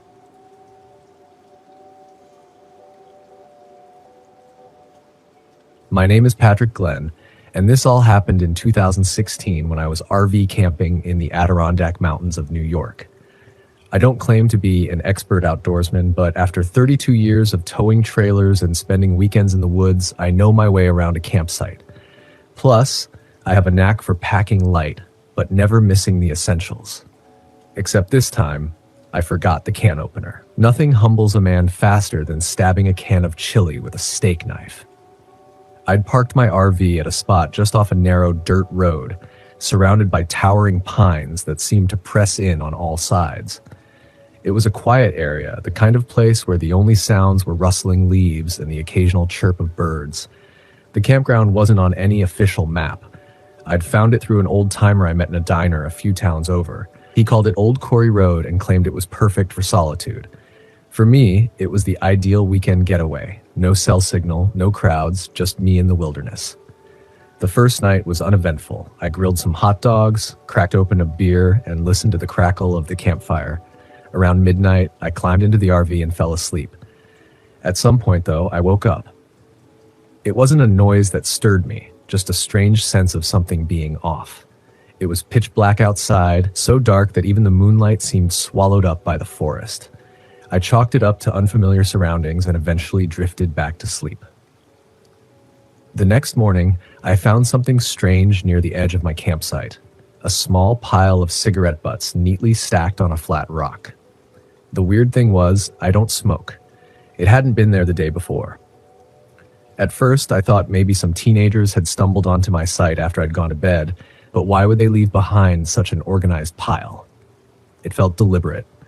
I shrugged it off as harmless and cleaned it up, but the image stuck with me all day. That afternoon, I decided to hike a nearby trail I'd spotted on the drive-in. It wasn't marked, but it looked well used, cutting through the dense trees like a dark ribbon. About 2 miles in, I found an old campsite. Nothing fancy, just a clearing with a crumbling fire pit and an abandoned tent that had clearly been there for years. The tent's fabric was sun-bleached and riddled with holes, but inside I found a rusted folding chair, a weathered Bible, and a Polaroid photograph. The photo was odd. It showed a man standing in front of what looked like a different campsite, holding a fish on a line. His face was turned slightly away from the camera, and the edges of the picture were burned, as though someone had tried to set it on fire but stopped halfway. I slipped the photo into my pocket, more out of curiosity than anything else, and started back toward the RV. By the time I returned, the sun was low on the horizon, casting long shadows through the trees. That evening, I couldn't shake the feeling that I was being watched. Every little sound outside, the snap of a branch, the rustle of leaves, made my pulse quicken. I tried to tell myself it was just the normal noises of the forest, but when I stepped outside to check the firewood stack, I caught a faint whiff of cigarette smoke. I spun around, but the woods were empty. I wasn't armed. I've always told myself there's no point in carrying a gun while camping. You're more likely to shoot yourself in the foot than ward off a bear. But right then, I wished I had one. Instead, I grabbed the heaviest flashlight I had, its metal body reassuring in my hand, and did a quick walk around the perimeter of the site. Nothing. Later, as I sat by the fire trying to enjoy what was supposed to be a relaxing weekend, I noticed movement in the trees just beyond the glow of the flames. It was subtle, a flicker of motion, barely visible in the darkness. My first thought was deer, but deer don't usually stop and stare. I couldn't make out any features, just the vague silhouette of a person. I shouted into the woods, demanding whoever it was show themselves. My voice came out firmer than I felt. The figure didn't move. I stood, holding the flashlight like a club, and took a step toward the trees. That's when the figure turned and walked away, its steps slow and deliberate, the way someone might walk if they wanted you to follow. I didn't follow. Instead, I stayed up most of the night, sitting by the fire with a metal tent stake in my lap and my back against the RV. Nothing happened, and by dawn, I started to wonder if I'd imagined the whole thing. Exhaustion can play tricks on you. The next day, I decided to pack up early.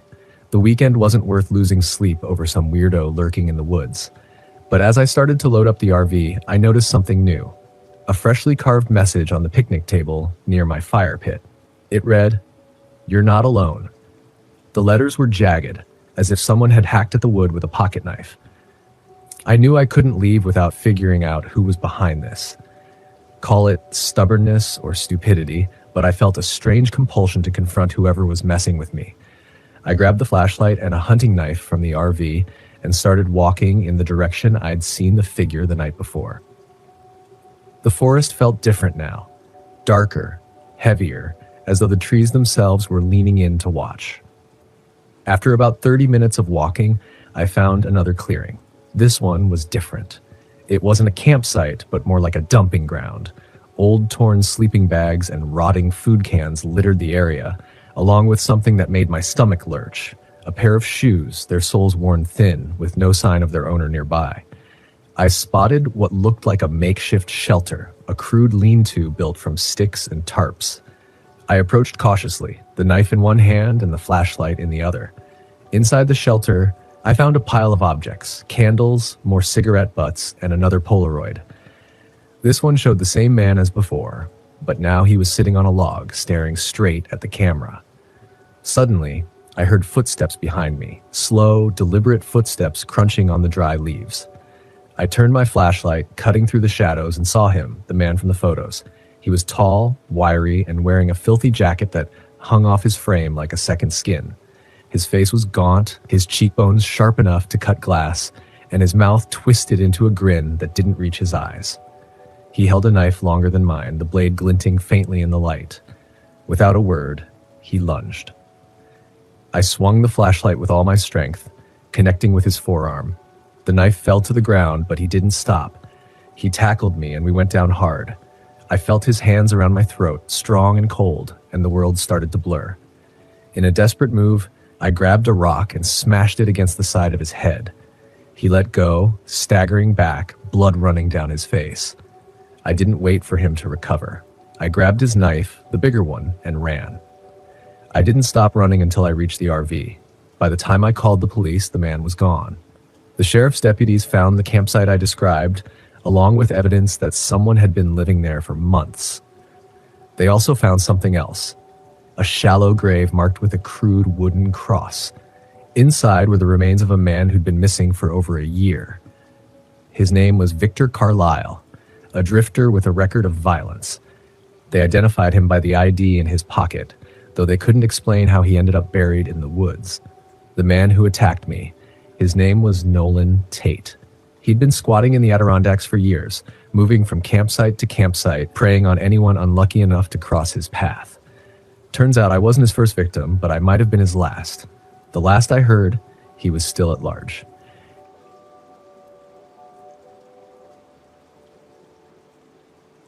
My name is Samuel Wade, and back in 1997, I took my RV to the remote stretches of the Hiawatha National Forest in Michigan's Upper Peninsula. At the time, I was 38 and not exactly what you'd call an outdoorsman, but I liked my quiet, divorced, no kids, and working for my RV as a tech consultant before that was even a thing. I'd gotten used to my own company. I always told myself that if peace and solitude could be sold in cans, I'd be a repeat customer. That summer, though, I got more solitude than I bargained for.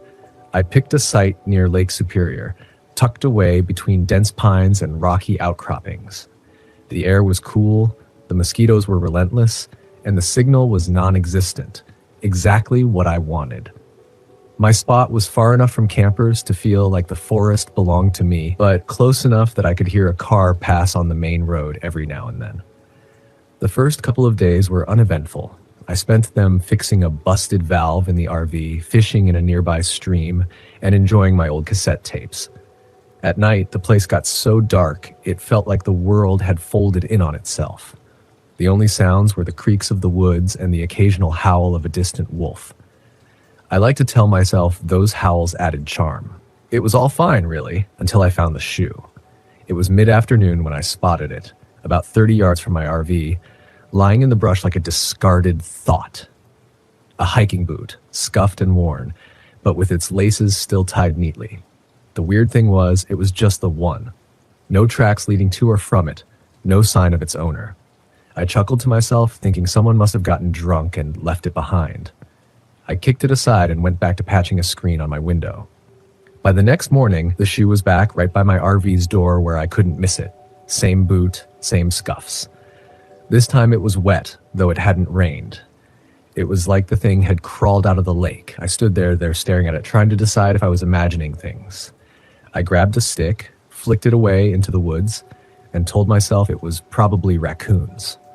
Raccoons, I thought, could do just about anything if they put their little criminal minds to it.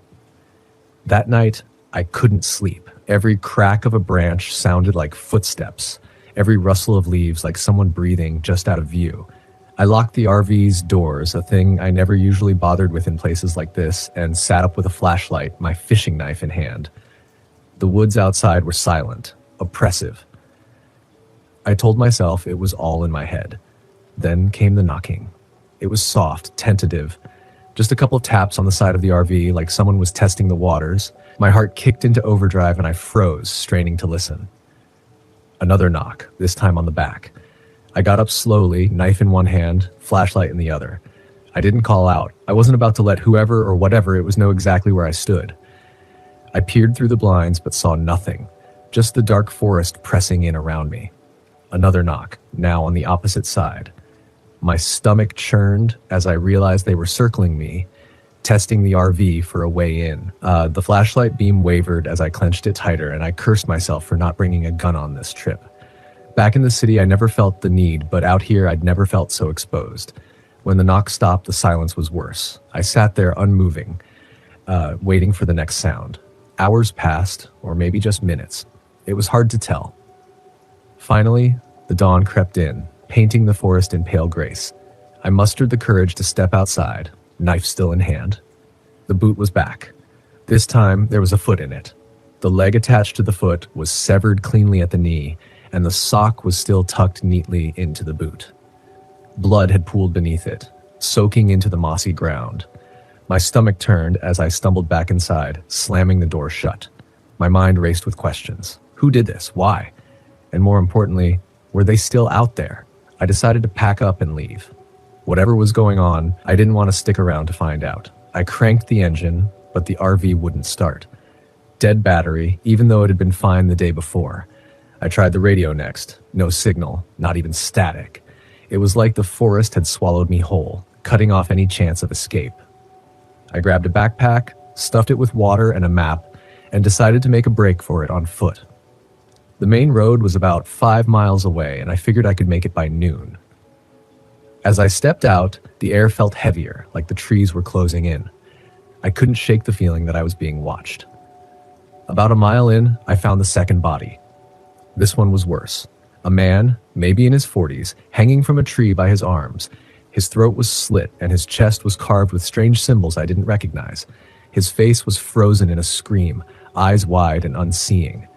My breath caught as I stared up at him, trying to process the scene. It was like something out of a horror movie, only this was real, and I was right in the middle of it. That's when I heard the whistling. It was faint at first, almost melodic, drifting through the trees. It didn't sound hurried or frantic, just a casual tune like someone out for a pleasant walk.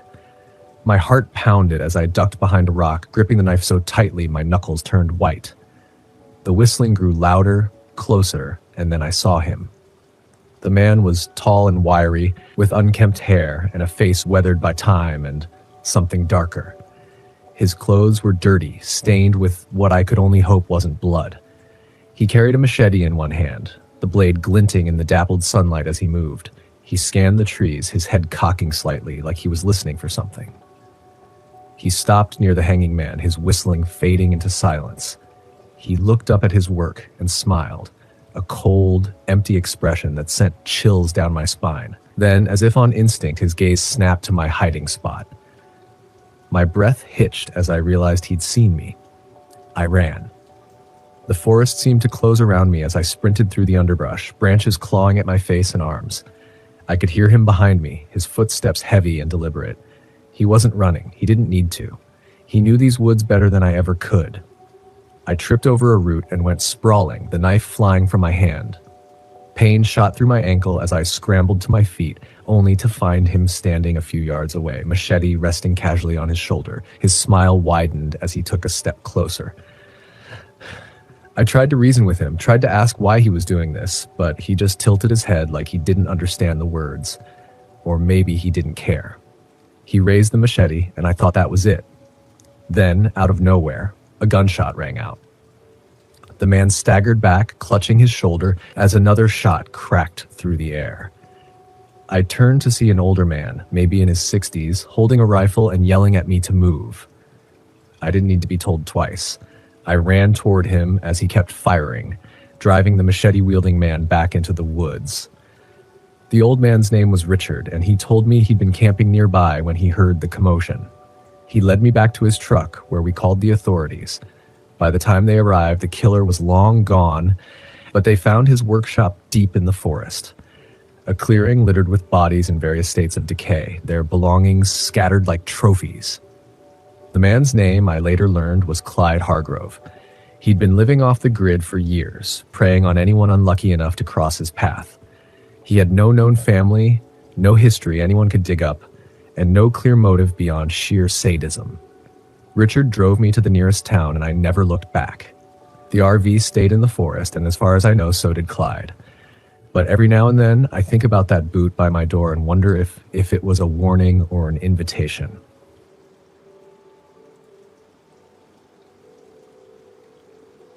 My name is Maggie Rohr, and I'm 46 years old. This is a story I wish I could forget, but it has been haunting me ever since that winter of 2023.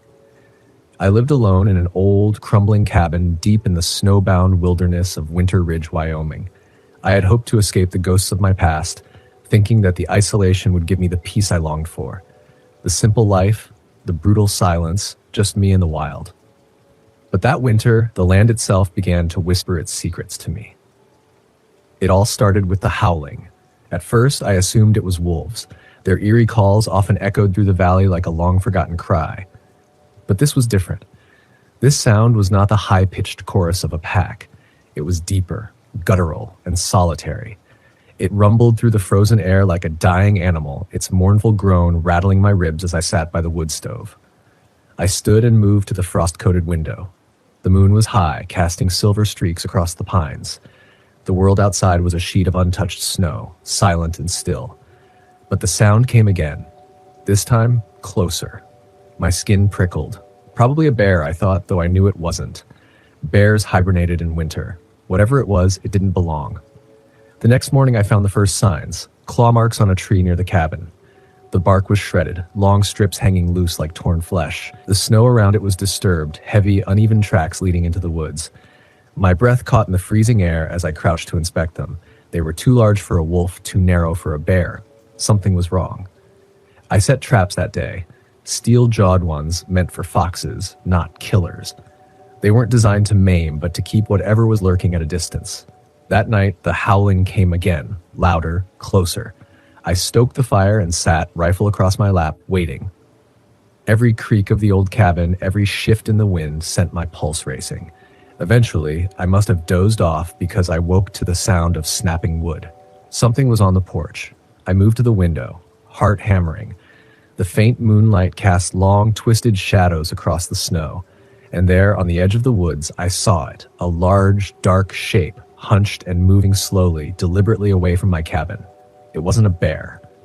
When I stepped outside the next morning, I found my traps untouched, but my woodpile had been overturned, and my axe was missing. Panic gnawed at me. Something was watching me. I walked 5 miles to Eli Stone's cabin the next day. Eli was the closest thing I had to a neighbor, a grizzled old trapper who had lived out here for decades, hardened by the wilds. I found him sitting on his porch, puffing smoke from his pipe, his weathered face unreadable. "Something's been prowling around my place," I told him, my voice tight. "Big, maybe a bear or something else." He stopped what he was doing and fixed me with a look that sent a chill through my bones. "Not a bear," he grunted. "This time of year, things move through these woods that don't stay long. Best to leave them be." I frowned. "You think it's a person?" He didn't answer right away, just tapped his pipe against the porch railing. "Stay vigilant," he muttered, "and don't go looking for trouble." That night, the footsteps returned, but they weren't circling anymore. They stopped right outside my door. I grabbed my rifle, my heart thudding in my chest, and shouted into the silence, "Who's there?" There was no answer. Then the door rattled as though someone were testing the lock. I raised the rifle, my hands shaking, and fired a shot through the window, shattering the quiet. But when I looked outside, there was nothing, just the forest, empty and waiting. The next morning, I found fresh tracks leading away from my cabin. They were deliberate, almost mocking, as if the intruder wanted me to follow. Against my better judgment, I did. The trail led me deep into the forest, far beyond where I normally ventured, until I stumbled upon a clearing. That's when I saw it. Half buried in the snow, there was a makeshift camp. A torn tarp flapped weakly between two trees.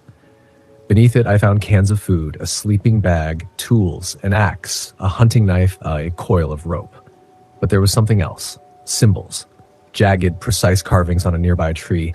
Runes I didn't recognize. They were wrong. And they made my skin crawl. Whoever had been here, they didn't want to be found. I returned to my cabin that night, shaken, my mind racing. Sleep wouldn't come. The creaks of the house, the snaps of branches, the crunch of snow, every sound seemed like a warning. Then came the knock. Soft, deliberate, at the back door. I didn't answer, and after a long, suffocating silence, it stopped. The next morning, I found my chicken coop had been smashed. The hens were gone, and in the dirt inside, my axe was buried. The blade was clean, but the handle was marked with the same strange symbols I had seen on the tree. I knew it wasn't an animal. I could feel it. Someone was out there. I rode my snowmobile into town the next day, desperate. I needed help. Sheriff Delaney Burke was a no-nonsense woman, stocky and tough, the kind who didn't indulge in ghost stories. When I told her what had been happening, she didn't flinch.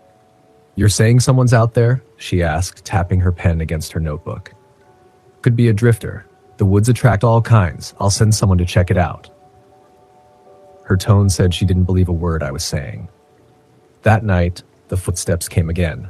This time, they didn't circle. They stopped at my door. I grabbed my rifle and shouted, "Who's out there?" No answer. The door rattled again, testing the lock. I raised the rifle, my hands trembling, and fired a warning shot through the window. The sound shattered the stillness. When I looked outside, there was nothing. The forest was empty, but the tracks were fresh the next morning, and they led me back to the clearing, to the camp that wasn't there anymore. The tarp, the food, the symbols, they were all gone, erased, like they had never been. I turned to leave, my heart pounding, but then I saw it. A figure, tall and thin, wrapped in dark clothing. They didn't speak, just stood there, staring at me with hollow eyes. I raised my rifle. "Stay back!" I shouted. The figure took a slow step forward, then another. My finger tightened on the trigger. I fired a shot into the air, and the figure stopped. For a long moment, we just stood there, staring at each other, the silence thick and suffocating. Then, slowly, the figure turned and disappeared into the trees. I returned to my cabin, every step weighed down with dread. I locked every door, every window, but I knew the safety I once felt was gone. The next morning, Eli came by. He didn't need to ask. He knew. "You saw them, didn't you?" he asked, his voice grim. I nodded, unable to speak. He sighed, handing me a bundle of firewood. "This place has its own rules, Maggie. You've got to decide if you're willing to live with them." I didn't answer, but his words stayed with me. The footsteps never came again, but at night, sometimes I still hear the howling. I don't know if it's wolves or something else. All I know is that Winter Ridge is a place that doesn't give up its secrets easily, and some secrets, they're better left buried.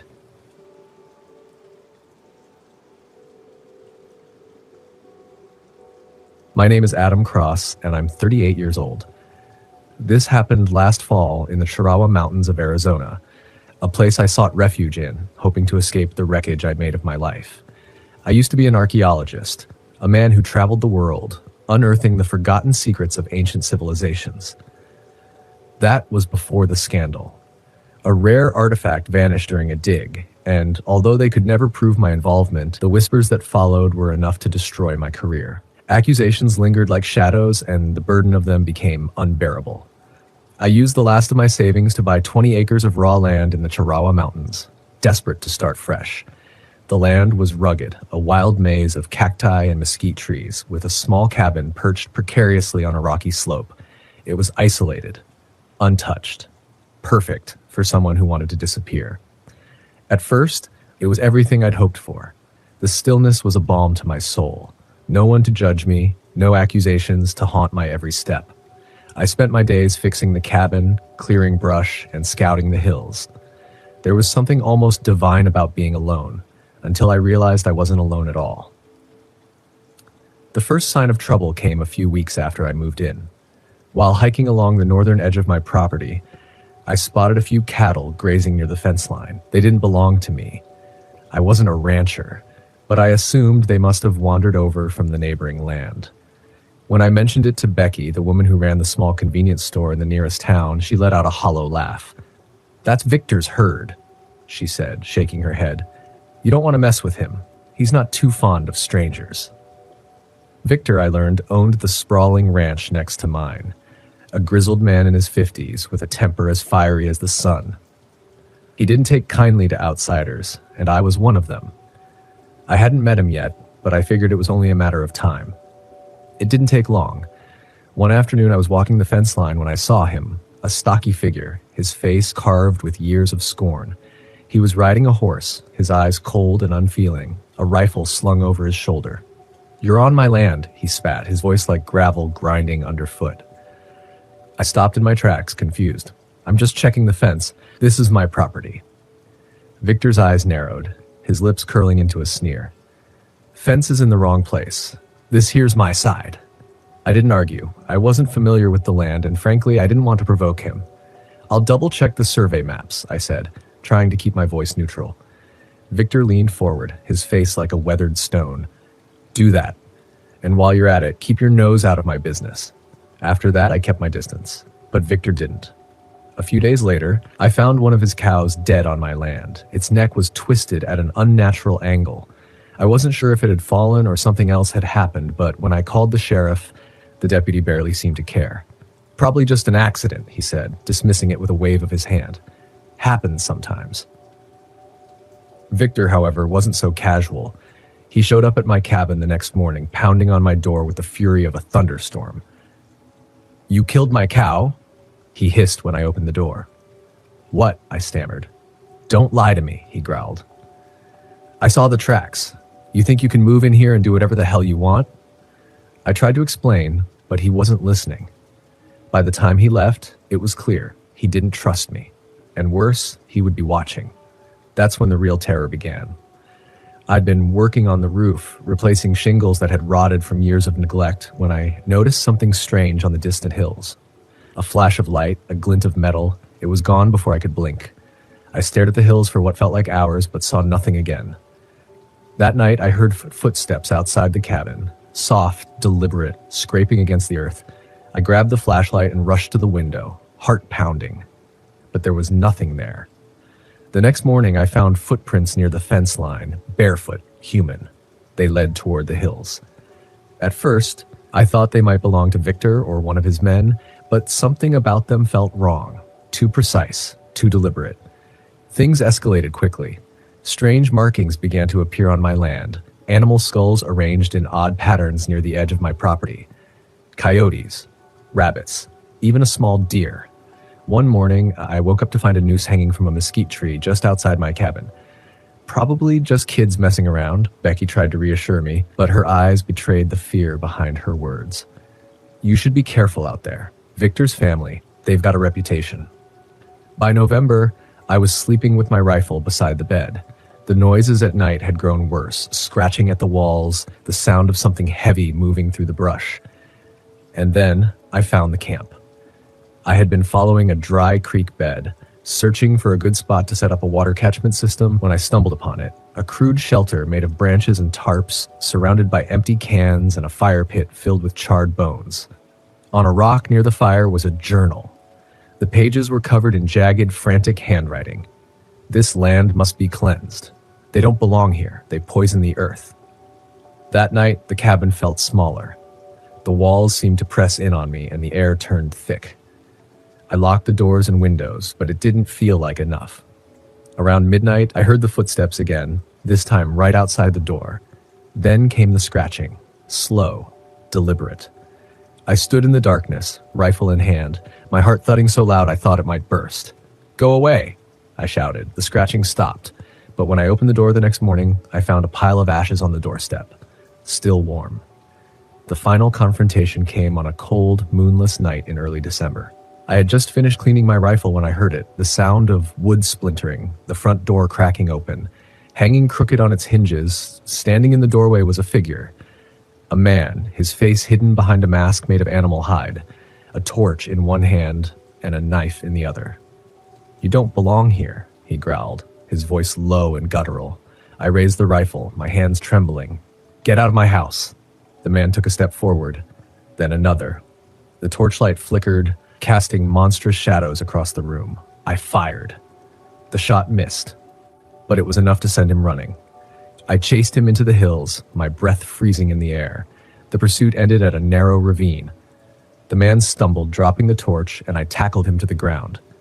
The fight was brutal, teeth and fists and desperation, but in the end I pinned him down, the barrel of the rifle pressing against his chest.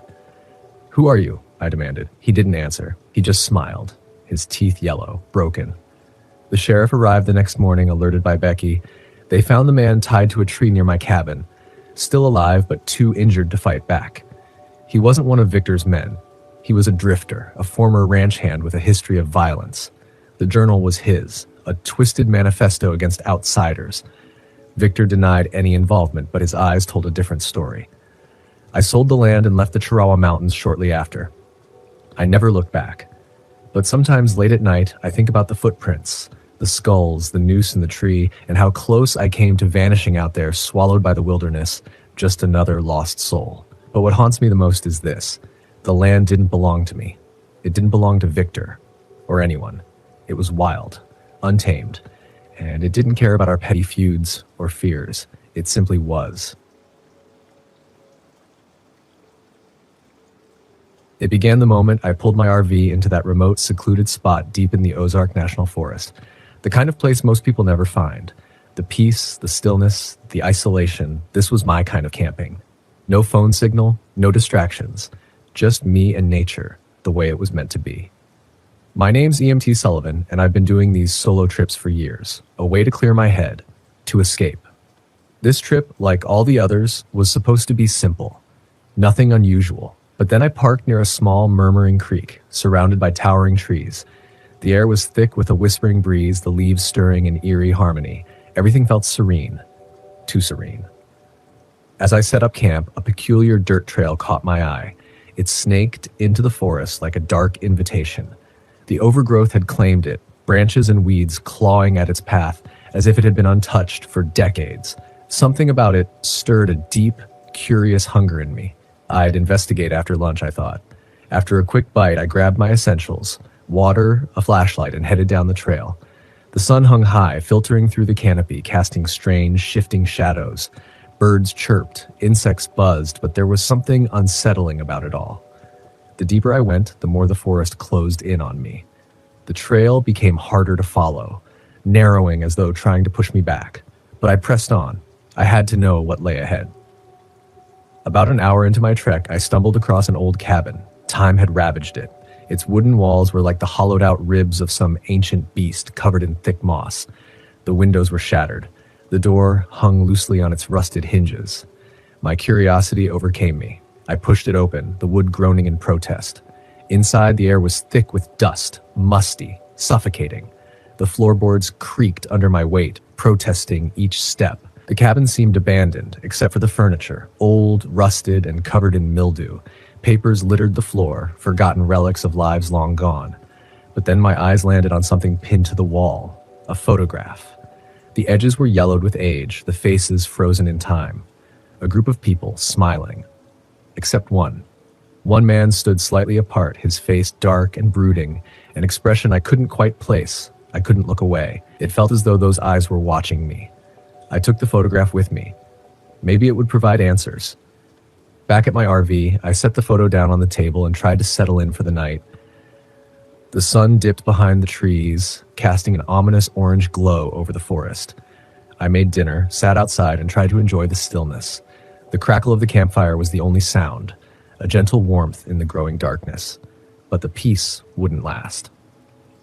Later that night, a sound shattered the silence, a rustling. At first, I chalked it up to an animal, but the sound grew, getting closer, as if something was moving through the underbrush. My heart raced. I grabbed the flashlight, stepped outside, and scanned the trees. The beam cut through the night like a knife, but the darkness swallowed it whole. There was nothing. The rustling stopped. The forest was still again. I shrugged it off and locked myself in for the night. But sleep wouldn't come. A gnawing sense of unease had settled into my bones. The next morning, I couldn't shake the feeling that something was wrong. I decided to hike deeper into the forest. The path beyond the cabin was even less defined, almost as if nature itself was erasing it from existence. The further I went, the more suffocating the air became, the shadows deeper, the light colder. Hours later, I stumbled upon something that chilled my blood, a cemetery. It was ancient, long forgotten. Moss-covered headstones leaned at strange angles, some barely recognizable. The inscriptions were worn away, but a few names still lingered in the stone. And one name, Samuel Harland, 1925 and 1978, stopped me dead in my tracks. I stared at the name, my mind racing. Samuel Harland. That face, that stern man from the photograph. Before I could process the connection, a sound behind me snapped my attention. A branch snapped. My heart pounded as I spun around. A man stood there, wild-eyed and disheveled. Dirt and madness clung to him like a second skin. "You shouldn't be here," he rasped, his voice cracked and raw. "This place is cursed." His eyes bored into mine, like he was seeing something I couldn't understand. I stepped back, unsure of how to respond. "What do you mean?" "Bad things happen here. People vanish." His voice trembled. "Just leave, before it's too late." Before I could ask more, he turned, disappearing into the thick trees without another word. I stood there, frozen, my heart pounding. What had I just witnessed? I turned and quickly made my way back to the RV, an unsettling feeling crawling under my skin. As I walked, it felt as if the forest itself was watching me. That night, as I prepared for bed, the rustling returned. Closer. Persistent. This time, there was no denying it. It was coming from the direction of the cabin. With my flashlight shaking in my grip, I stepped outside. The rustling stopped as soon as I neared the cabin. I was about to turn back when something caught my eye. A trail. A dark, wet trail leading into the cabin. I followed it inside, my heart pounding in my throat. The flashlight revealed the gruesome truth. A dark stain on the floor, thick and red. Someone had tried to clean it up, but the blood had soaked into the wood, an indelible mark. Suddenly, the creaking sound behind me sent me into a panic. I spun around. There he was, the wild-eyed man from the cemetery, his eyes more desperate than ever. "You shouldn't have come back," he whispered, his voice trembling. "They won't let you leave." Who won't let me leave?" I asked, my voice shaking. "The spirits, they're trapped here," he whispered, his eyes wide and haunted. "They take anyone who comes too close." I backed away, my pulse hammering in my ears. Was he mad, or was there something more to this place? Something I didn't understand? I didn't wait for an answer. I bolted from the cabin, not stopping until I reached the RV, the lock clicking behind me. The night passed in an oppressive silence, but sleep wouldn't come. The man's warning gnawed at me. What if he was right? What if I had awoken something that would never let me leave? The next morning, I packed my things in haste. I had to leave. But as I glanced in my rearview mirror, I froze. There, standing at the edge of the forest, was the wild-eyed man, watching me, his expression unreadable. I didn't stop until I reached the nearest town, where I went straight to the local library. I dug through old records and found something disturbing. People had gone missing in the forest for years, some connected to the abandoned cabin, the cemetery, and there he was, Richard Sawyer. the man I had seen in the forest. He was a former park ranger, presumed dead, but apparently alive in the woods, lost to time and madness. The more I dug, the worse it got. There had been a group of campers in the 1970s, friends who went missing near the cabin, and one of them was Samuel Harland, the man from the photograph, the man who led the group, the one who disappeared. The forest, it was haunted. The spirits of the dead trapped, taking anyone foolish enough to wander too close. I shared what I found with the authorities. They searched the cabin and cemetery but found no sign of Sawyer. Only blood and a struggle.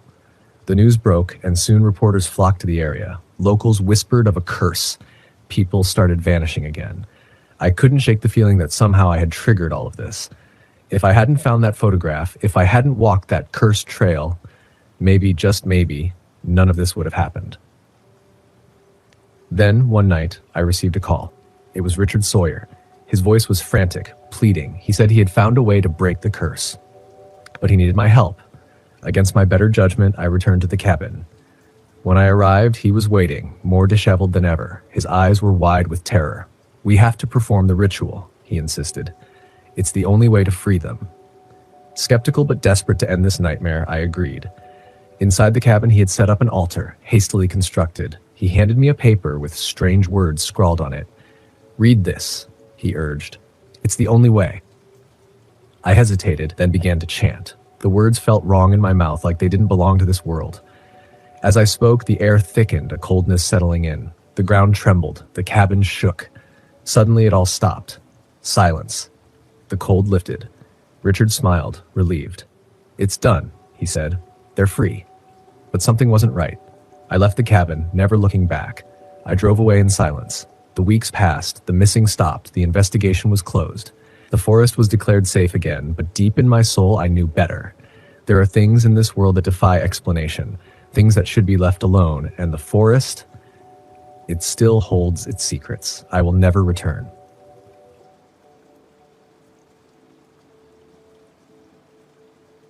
It was a thick, suffocating evening at Herman State Park, barely an hour's drive from New York City. Yet it felt like we'd crossed into a different world, one that, beneath its serene exterior, seemed to pulse with an unsettling energy.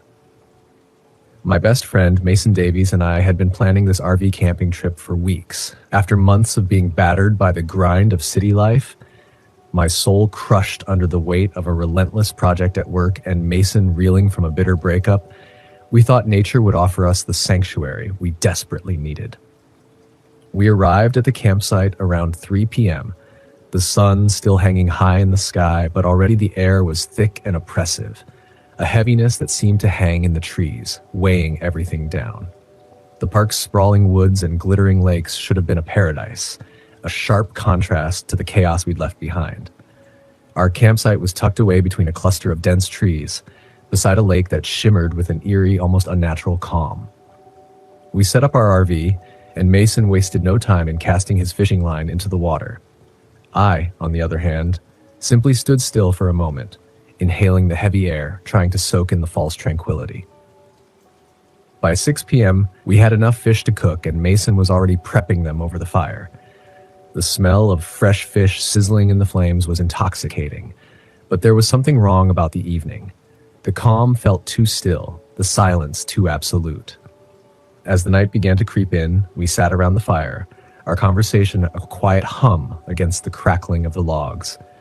We spoke of college days, shared old stories, but it all felt far away, as if the words were drifting on the smoke, vanishing into the growing darkness.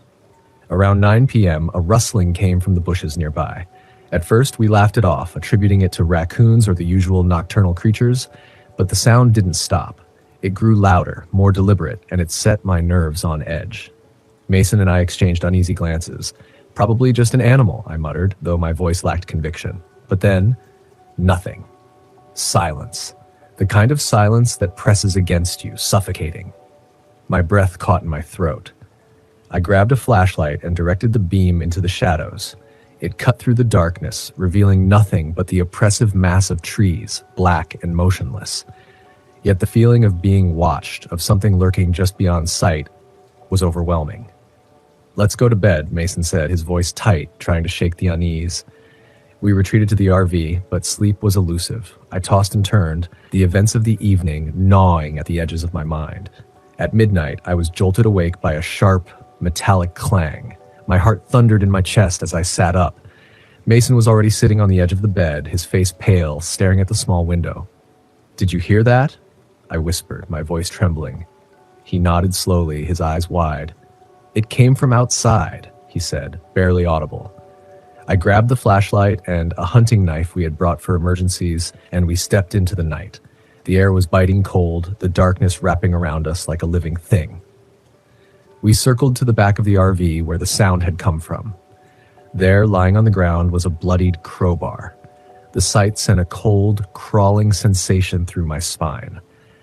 I scanned the area, my flashlight trembling in my grip, but there was nothing, just the suffocating silence of the forest. The hairs on the back of my neck stood on end, and the weight of something malevolent pressed down on us. "We need to stay alert," Mason whispered, his voice laced with fear. "Someone's out there." We decided to take shifts, both of us too rattled to sleep. Around 2 a.m., I heard it. Soft, shuffling footsteps, moving closer. My heart skipped a beat. I strained my eyes against the inky blackness, waiting, and then, out of the shadows, he appeared. A man. Disheveled, his clothes torn and filthy, his wild eyes glinting in the flashlight's beam, in his hand a large knife. He stopped just a few feet away, his gaze locking onto mine. "Don't move," I shouted, my voice hoarse with fear, as I gripped the flashlight like a weapon. The man smiled, a slow, disturbing grin that chilled me to my core. "You shouldn't be here," he murmured, his voice soft, almost friendly. "This is my land." Mason woke with a start, his hand reaching for the hunting knife. The stranger's eyes flicked between us, calculating. Then, with terrifying suddenness, he lunged at Mason. A brutal struggle erupted. I saw the flash of the knife in the moonlight, heard the sickening sound of flesh being cut. I acted on instinct, rushing forward and slamming the flashlight into the man's skull. He staggered, but it only enraged him further. The fight was chaotic, brutal. Mason managed to wrest the knife from the man's hand, but not before a deep gash tore across his arm. Blood poured out, dark and thick, staining the dirt beneath him.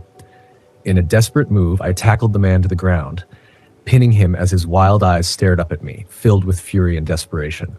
Mason, bleeding heavily, managed to bind the man's hands with a rope. We dragged him to the RV, locking him inside like some animal we were unsure how to handle.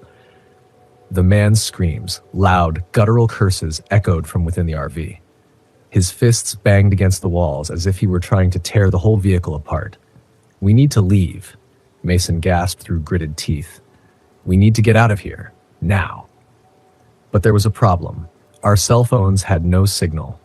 The nearest ranger station was miles away, and the idea of walking through the woods to get help felt like a death sentence. We decided to drive to find a place with reception. As we started the engine, we heard a crash. We whipped around. The man had somehow managed to kick out a window and crawl free. He was gone, swallowed up by the night. We didn't chase him. Our only thought was getting Mason to safety. We drove like animals fleeing a predator, our bodies tense, our minds reeling. Finally, after what felt like hours, we found a patch of road with enough service to call 911. The police arrived, followed by an ambulance for Mason. His wound was deep, but not life-threatening, though the blood loss was alarming. The police took our statements, promising to search for the man. But we later learned the truth. The man was a local recluse, known to the authorities for his erratic behavior and mental illness. He had always been a mystery, but no one had ever considered him dangerous. Until now. The trip, which had started as an escape, ended in terror. The peacefulness of Herman State Park, once a sanctuary, now felt like a cruel joke. We never went back. Mason recovered physically, but the memory of that night, it never left. It lingered, a constant reminder of how quickly the world can shift from calm to nightmare. The eerie solitude of RV camping. There's something unsettlingly quiet about it, isn't there? I didn't understand just how unsettling until that night. It was supposed to be a peaceful getaway, a retreat from the chaos of the world. I parked my RV deep in the Washoe National Forest, a place I had visited many times before. It was my escape, my refuge. A thick canopy of trees blocking out the sun, the rustling of leaves in the wind, a lullaby that soothed my soul.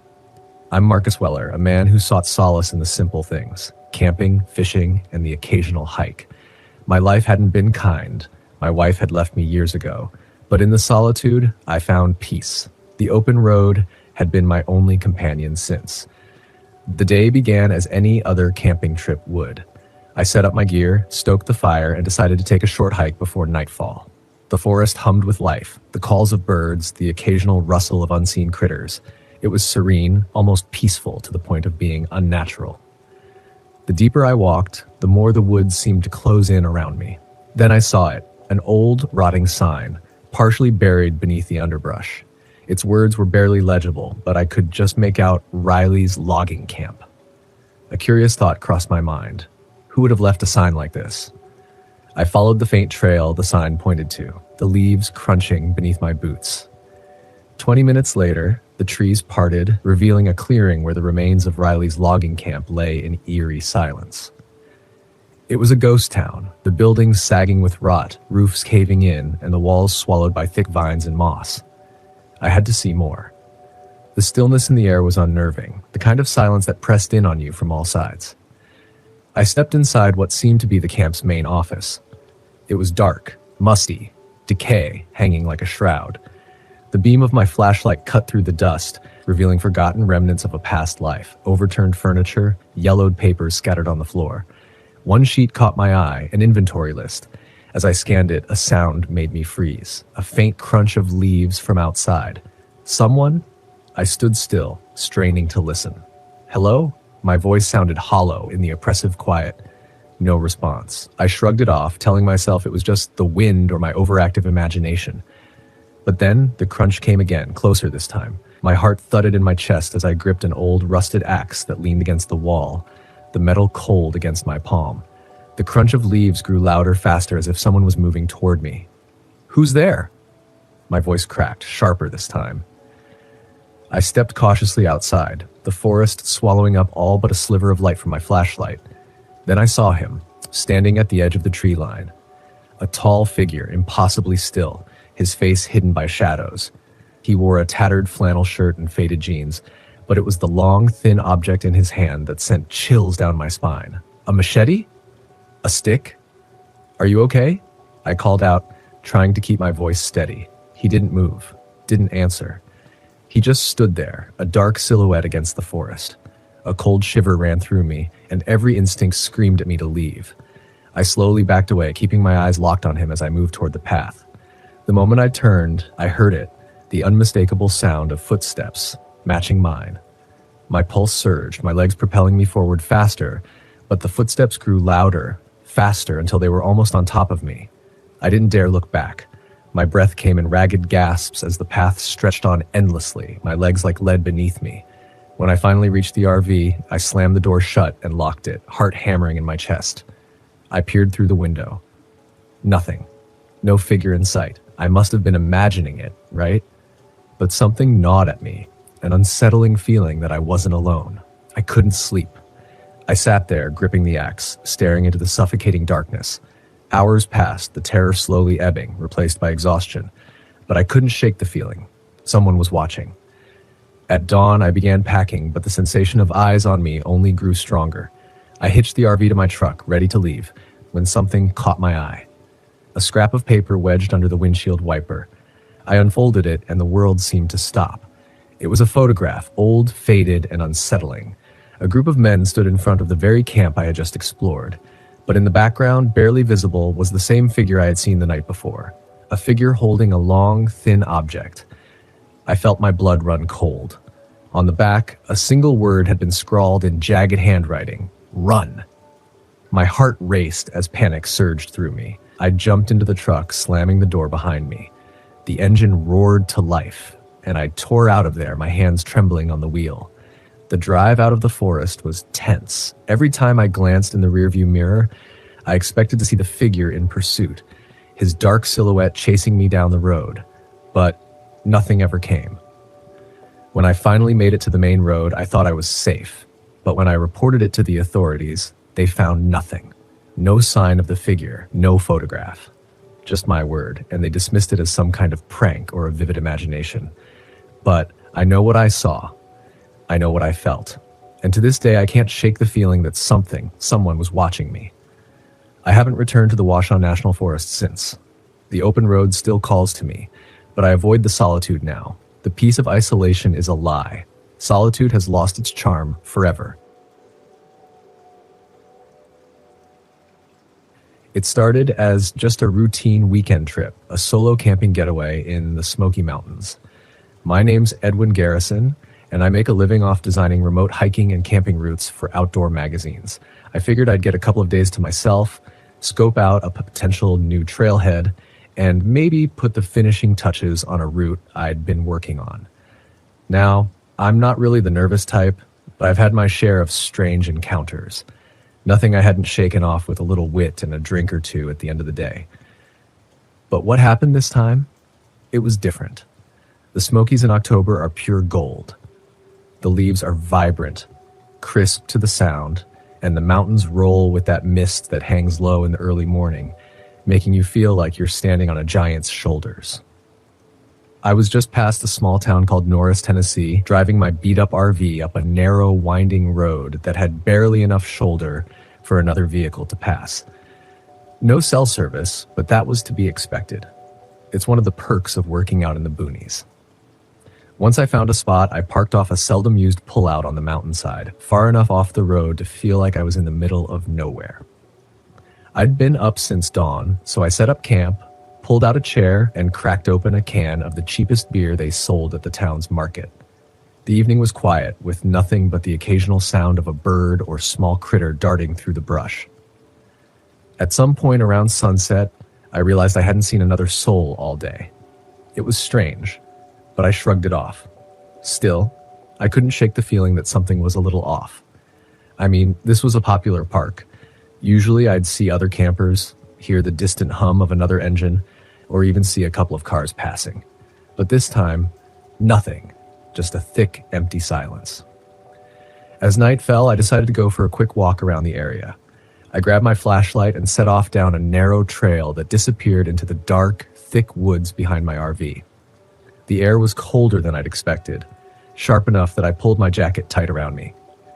There was this smell too, like something wet and decaying, not uncommon in the woods, but this smell was sharper, stronger, the kind that gets up your nose and sticks.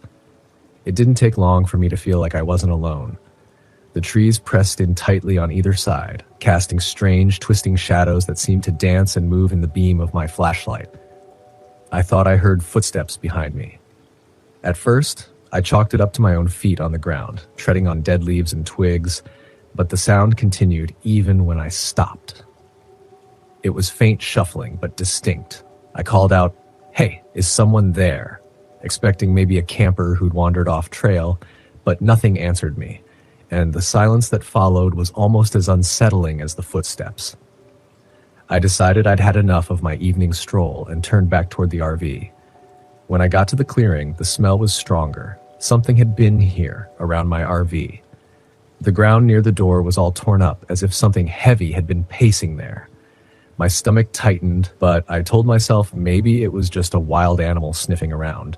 I'd seen black bears up close before, but this felt different. I climbed into the RV and locked the door. It was late, and I'd had enough weirdness for one day. But as I lay there trying to sleep, I kept hearing this noise. At first, I thought it was the wind, maybe a branch tapping the window, but it was steady, rhythmic, almost like something clawing at the side of the RV, just a light scratching, barely noticeable. I sat up and listened, my eyes adjusting to the darkness inside. The scratching was moving slowly from the back of the RV around to the side, like someone or something was pacing, checking every inch of the vehicle. My heart started pounding, and I knew I couldn't ignore it anymore. Grabbing my flashlight and a sturdy metal pole from my camping gear, I cautiously opened the door and aimed my flashlight into the darkness. The beam swept over the trees, the brush, and then something moved. A shadow too big and too fast to be a bear.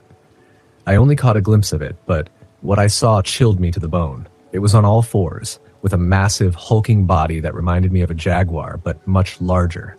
Its fur was matted, and the way it moved was wrong, unnatural, almost like it was pulling itself along by its front limbs while the back half dragged behind. And the smell, thick like copper and rot, hit me in the face as it circled back into the dark. I scrambled back inside, slamming the door shut and locking it again, my hands shaking. I felt stupid, like some kid afraid of a monster under his bed, but this thing was no bedtime story. I heard it again now, louder, scratching and sniffing at the door. It must have sensed me inside, and it seemed like it was testing the metal, scraping and pushing at the frame. Then suddenly, it stopped. The silence was unnerving. I kept the flashlight pointed at the door, waiting, feeling like a rabbit trapped in a cage. Minutes passed, and just as I thought it might be gone, the whole RV lurched, tilting to one side as if something had rammed it. The impact sent me sprawling, and I heard glass shattering as the windows cracked under the pressure. I'd had enough. I didn't care what kind of creature it was anymore. I was getting out of there. I threw open the driver's door, jumped into the seat, and turned the key. The engine roared to life, but just as I started to pull forward, I heard a horrible screeching sound, metal grinding against metal. Looking in the side mirror, I saw it. A massive clawed hand, like a giant sloth's, but with longer, knife-like nails, tearing into the back of the RV. I floored it, swerving down the narrow road, barely able to keep control as the RV shook. The thing held on for a moment longer, then finally fell off with a sickening thud. I didn't stop until I was miles down the mountain, where the road widened and I was sure it was gone. I sat there, catching my breath in shock, feeling the sweat pouring down my face. When I finally dared to look at the back of the RV, I could see deep gouges, rips in the metal siding, and bits of what looked like fur tangled in the scratches. It wasn't like anything I'd ever seen before, not from a bear or a big cat, nothing that should be out here in the mountains. I drove straight to the nearest ranger station, where I found an old ranger named Tom sitting at the desk. I told him everything, showed him the damage, and he listened, nodding quietly. When I finished, he didn't ask any questions. Instead, he looked at me with this knowing expression, like he'd heard it all before. "You were up near the northern ridge, weren't you?" he asked. I nodded, not sure what he was getting at. Tom sighed, rubbing a hand over his weathered face. "People go missing up there sometimes. We don't talk about it much, but, well, let's just say you're lucky. That thing, whatever it is, it's been around longer than any of us, and we don't know what it wants or why it keeps showing up. But you're not the first to see it, and you won't be the last." He didn't offer me an explanation, and I didn't ask for one. There was nothing more to say. I thanked him and left, still shaking, wondering if I'd ever find a place that felt safe again. The wilderness has always called to me, a pull I can't quite explain but never question. My name is Nolan Thorne, a freelance photographer with a knack for finding beauty in the untamed corners of America. This time, my journey took me deep into the Ouachita National Forest in Arkansas, a place whispered about by locals but seldom visited. I packed up my RV, a trusty old beast that's been my home on wheels for years, and set off to capture the untouched landscapes. I wasn't alone on this trip. My friend Elias Mercer, a wildlife biologist with a dry sense of humor and encyclopedic knowledge of fauna, decided to join me. "Think we'll find Bigfoot this time?" he joked as we rumbled down the dirt roads. "If we do, you're buying the beers," I shot back. We set up camp near a serene lake surrounded by towering pines. The air was crisp, carrying the scent of earth and leaves. As evening approached, we built a fire and settled in, trading stories under a canopy of stars. The tranquility was palpable, the kind that seeps into your bones. "Did you hear about those missing hikers last month?" Elias asked, poking the fire with a stick. I shrugged. "People get lost all the time out here. It's easy to lose your bearings." He nodded but looked unconvinced. "Yeah, but they never found any traces. It's like they just vanished." The night wore on and we retreated into the RV. Sleep came easily after the long drive. Sometime later, a noise stirred me awake, a distant scream that cut through the silence like a blade. I sat up, heart pounding. "Did you hear that?" I whispered. Elias was already at the window, peering into the darkness. "Could be a cougar," he muttered. Another scream echoed, this one closer and filled with a terror that was unmistakably human. We exchanged glances. We should check it out, I said, grabbing a flashlight and my hunting rifle, a habit from my days growing up in Montana. Outside the forest was a wall of shadows. The beam from the flashlight sliced through the dark but revealed nothing. "Hello," Elias called out. No response, just the whisper of the wind through the trees. We ventured deeper, our footsteps muffled by the carpet of pine needles. Then we saw it. A tent torn to shreds, belongings scattered, blood splattered across the canvas like some grotesque painting. Elias cursed under his breath. This wasn't an animal attack. A low, guttural sound, not a growl, but something more primal, emanated from behind us. We spun around, and my flashlight caught the silhouette of something massive disappearing behind a tree. "What the hell was that?" I hissed. Elias gripped my arm. "We need to leave now." We backed away slowly, but the creature moved faster. It stepped into the open fast, and my breath caught in my throat. It stood upright like a man, but was covered in coarse fur matted with blood. Its face was elongated, resembling a wolf, but with eyes that held a disturbing intelligence. Without warning, it lunged at us. I fired a shot, and it recoiled with a snarl, dark blood oozing from its shoulder. "Run!" I yelled. We sprinted back toward the RV, branches whipping our faces as we broke through the tree line. We saw another figure near our campsite, a park ranger, his face pale and eyes wide. "Get inside!" he shouted. The three of us barricaded ourselves in the RV. The ranger, whose name tag read H. Pritchard, was trembling. "I've heard stories, but never believed them," he stammered. The creature began to circle the RV, scratching at the sides, rocking it with inhuman strength. I handed Elias the rifle and grabbed a flare gun from the emergency kit. "We can't stay here," I said. "If it gets in, we're done for." Pritchard nodded. "There's an old ranger station about a mile east. It's fortified on 3 sides. 1, 2, 3, I said. I threw open the door and we bolted. The creature roared behind us, but the flare I fired momentarily blinded it. We ran like hell, adrenaline fueling our legs. The forest was a blur until we burst into a clearing where the dilapidated station stood. We barricaded the door with heavy furniture just as the creature slammed against it. The wall shook and dust rained down from the ceiling. "Is there any other way in?" Elias asked between gasps. Pritchard shook his head. "Just the basement, but it's locked from the inside." An idea sparked. "Is there fuel here?" I asked. Pritchard pointed to a corner where old gasoline cans were stacked. "Help me," I said, grabbing them. We doused the entrance just as the creature broke through a window, its claws scraping against the wooden frames. I lit a match and threw it onto the gasoline. Flames roared to life and the beast recoiled, its fur catching fire. It let out a spine-chilling howl as it retreated into the night, flames flickering on its back. The fire spread quickly and we had no choice but to flee into the basement. The heat was intense, smoke filling the air. "There's a tunnel," Pritchard coughed out, "emergency exit."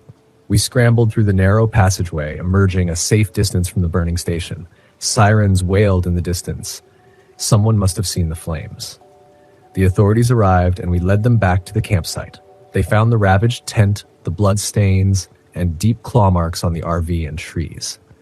A search team was dispatched and they recovered the remains of a missing hiker.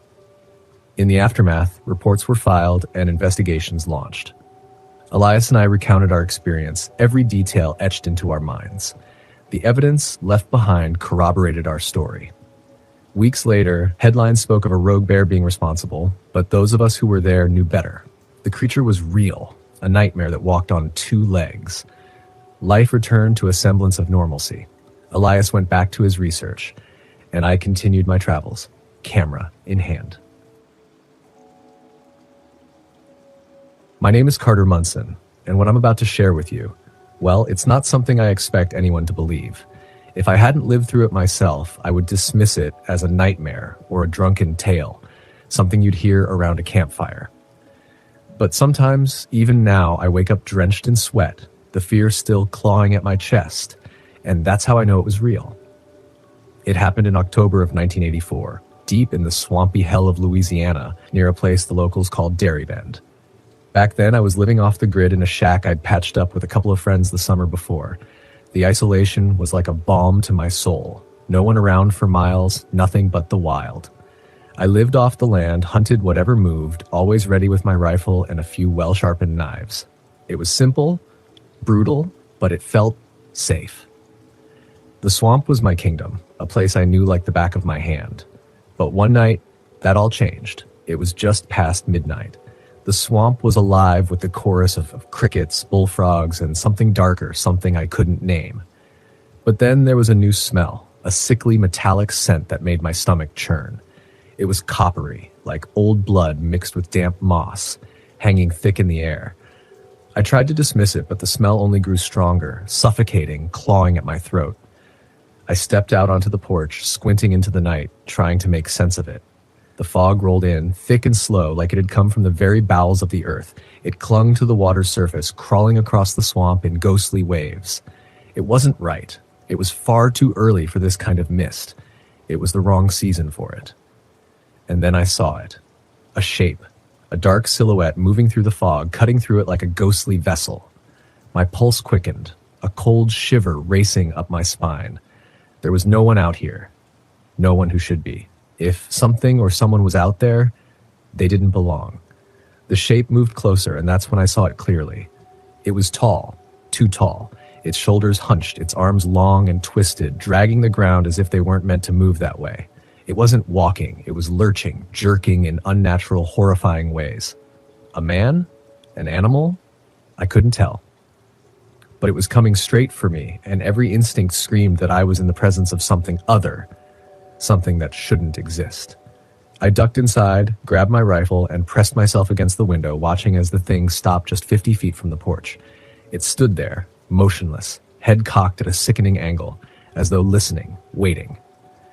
I didn't know if it could see me, but something in the way it held its head, turned slightly, made my blood run cold. It wasn't human. Not by any stretch of the imagination. Then I heard it. Deep, ragged breaths, wheezing in and out like the air was struggling to get through lungs too big for any natural creature. And then, the laugh. Oh God, the laugh. It was wet, guttural, echoing through the swamp with a kind of malevolent joy. It was the sound of something that knew it had power over you, something that wanted you to hear it, to be afraid. The hairs on my neck stood on end as I raised my rifle, hands trembling, but I kept my focus. My aim was steady, but my mind was unraveling. I fired. The bullet hit its shoulder with a sickening thud, and the sound rang through the swamp like the toll of a death bell. Birds scattered from the trees in terror, but the thing didn't flinch. It didn't even seem to notice the bullet. Instead, it looked at me. I finally saw its face. It wasn't human. It wasn't even close. Its face was stretched, distorted, like someone had pulled a human skull over a wolf's, and where its eyes should have been were hollow pits, black and bottomless. Its mouth, dear God, its mouth, stretched wide into a grin that shouldn't have been possible, rows of needle-thin teeth gleaming in the mist. That's when I knew what I was dealing with. The Rougarou, the old Cajun legends. The werewolf that wasn't quite a man, wasn't quite an animal, but something much worse. I had always thought it was just a story, a warning to keep the kids close at night, but here it was, staring me down, real as the rifle in my shaking hands. It moved. No, it charged. Faster than any living thing had a right to move. It was on the porch, slamming into the wood, its twisted arms thrashing and clawing at the door. I stumbled back, heart pounding, knocking over a chair in my panic. I fired again, aiming for its chest. The shot landed with a sickening crack, blood spraying from the wound, dark and thick. But it didn't go down. If anything, it seemed to rage harder, its claws gouging the door, splintering the wood like paper. I knew the door wouldn't hold for long. I scrambled, heart hammering, and grabbed my hunting knife, knowing it was my last chance if it got through. And just as the door began to give, as I could feel the walls around me shaking, I lunged forward, plunging the knife into its shoulder. The scream. It wasn't a scream. It was a howl, deep and monstrous, rattling my bones, making my teeth ache. But I held on, twisting the knife deeper, desperate. The thing thrashed beneath me, its claws raking across my arms, tearing through the fabric of my shirt, the skin beneath. I knew I couldn't hold it much longer.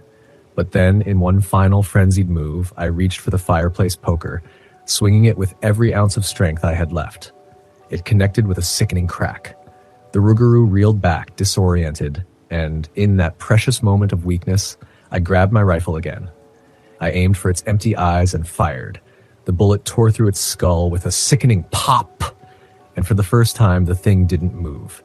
It crumpled, lifeless, into the corner of the shack. I stood there, panting, blood and sweat mixing together on my skin.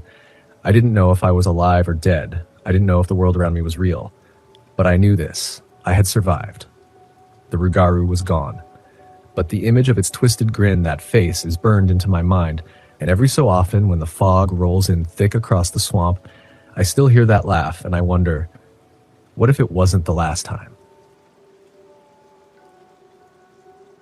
I thought it was just another quiet day back in the city. The hum of the office, the distant drone of traffic, it was all normal, routine.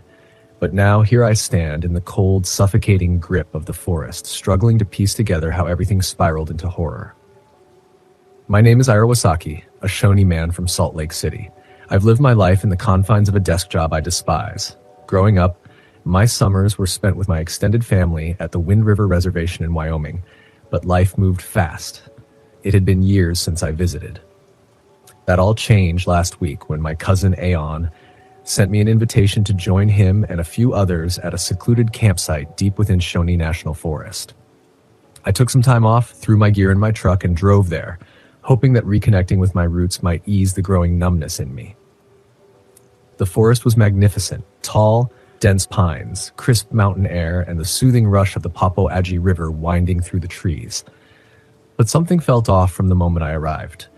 Aon greeted me with a wide grin and a tight hug. His younger brother, Noden, was there too, along with a few others I barely recognized. We spent the day setting up camp, swapping stories, and laughing around the fire. As the sun sank behind jagged peaks, the world fell silent, save for the occasional hoot of an owl and the crackling of the fire. That's when Aeon started speaking, quietly, but with a tone that made my skin crawl. "It's out there," he said, poking the fire with a stick. "A skinwalker, or something like it." His words hung in the air like a dark omen. A long time ago, an elder told us about a creature, a predator that stalks these woods. It doesn't follow the rules of nature. Every generation, it adapts, gets smarter, becomes a better hunter. I've never seen it, but strange things happen out here. We all chuckled, trying to brush it off as nothing more than a spooky story. But his eyes, they were too serious. Something about the way he said it unsettled me deep in my gut. By midnight, the fire had burned low, and we decided to turn in. My tent was closest to the tree line. I zipped myself inside and lay in my sleeping bag, listening to the rustle of the forest, trying to quiet my restless mind. But I couldn't sleep. The air grew colder, heavier, and then, just as I thought I might finally drift off, I heard it. A scream. It was sharp, guttural, and tore through the silence like a knife. I shot up, my heart pounding in my chest. Something was wrong. I grabbed my flashlight and unzipped the tent. The cold air bit at my skin as I stepped out barefoot. The beam of light cut through the dark, sweeping across the campsite. Noden emerged from his tent, rifle in hand, eyes wide. "Did you hear that?" he whispered, his voice thick with tension. "Yeah," I replied, my voice trembling. "What the hell was that?" "It came from the ridge," he said, and we moved toward the sound in uneasy silence. Aon joined us, machete in hand, his face grim. The others stayed inside, too terrified to follow, their voices shaky as they warned us to be careful. We climbed the ridge, the forest eerily still. The flashlight flickered over the moss and rocks, but nothing seemed out of the ordinary. Then Noden stopped dead in his tracks. "Look," he whispered, pointing ahead. At first, I couldn't see anything, but then my flashlight landed on it. Something pale crouched low among the trees. At first, I thought it was a person, but it was too large, too wrong. Its limbs were twisted, too long, too thin. The torso was skeletal, skin stretched tight over bone, and its legs bent like those of a grasshopper. It stood up. I froze. My blood turned to ice as I realized this thing, whatever it was staring at us. Its head tilted unnaturally, its eyes, if you could call them eyes, fixed on us with an eerie predatory gaze. "Back up," Aeon hissed.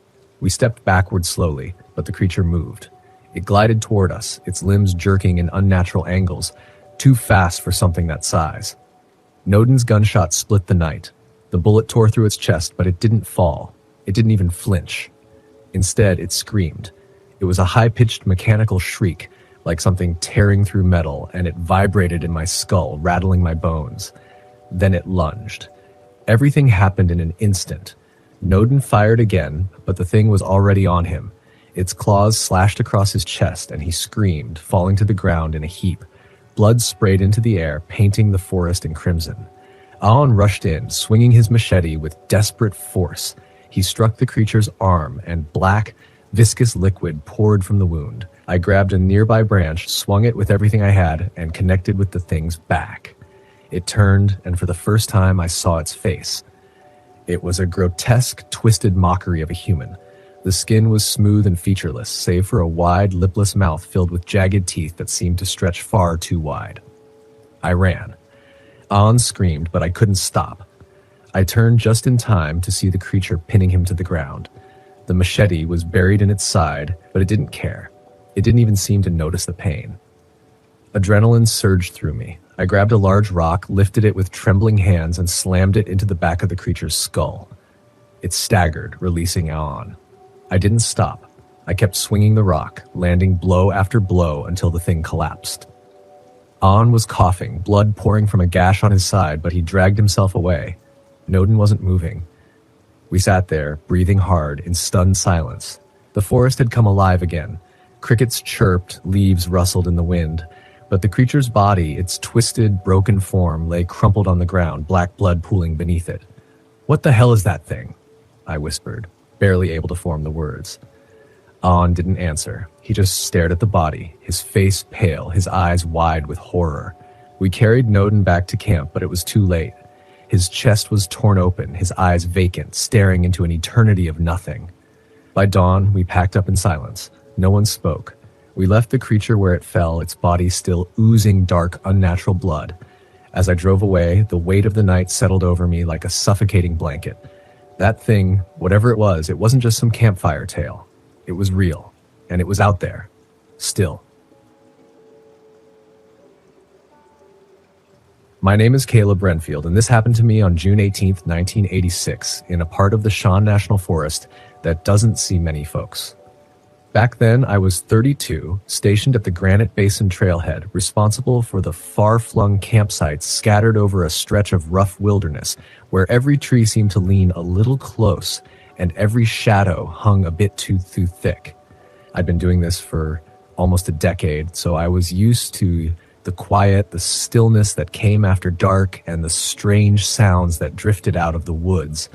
Knocks could be unnerving, but I'd learned to brush it off. This time, though, something was off from the start. My girlfriend, Adele, used to joke that I'd end up being swallowed by the forest one day, like one of those unsolved mystery cases. I'd laugh, but her words stuck with me, especially since she'd recently moved to Boise, and the long-distance strain was wearing us thin. I thought about calling her that morning, but the ranger's cabin was too far from any phone lines, and the radio barely picked up a signal on good days. I settled for a quick patrol, figuring I'd get through my rounds and then maybe hike out to the next station the following day to check in with her.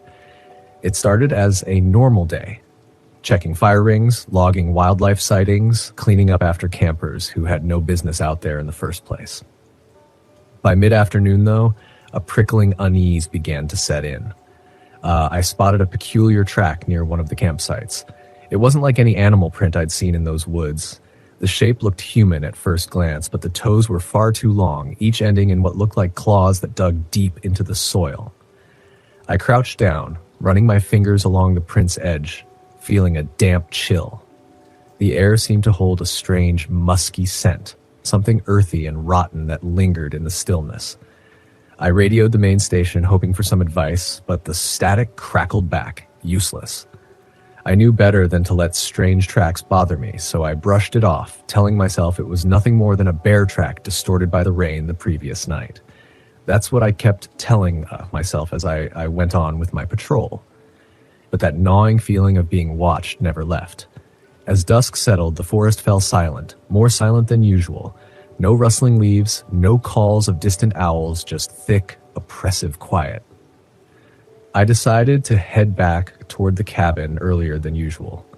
The trail was winding, and the canopy above blocked out most of the moonlight, casting long shadows across the path. When I reached the cabin, I found the door ajar, though I distinctly remembered locking it. I hesitated on the threshold, my flashlight casting a dim beam over the wooden floorboards. Nothing seemed out of place at first glance, but that musky, decayed odor was stronger here. I shut the door, bolted it tight, and tried to shake off the unease with a cup of instant coffee. As I sat by the window, watching the trees sway against the dark, I caught a flicker of movement, a shadow shifting between the trunks, gliding unnaturally. My heart thumped in my chest as I leaned closer to the window, my eyes straining to catch another glimpse.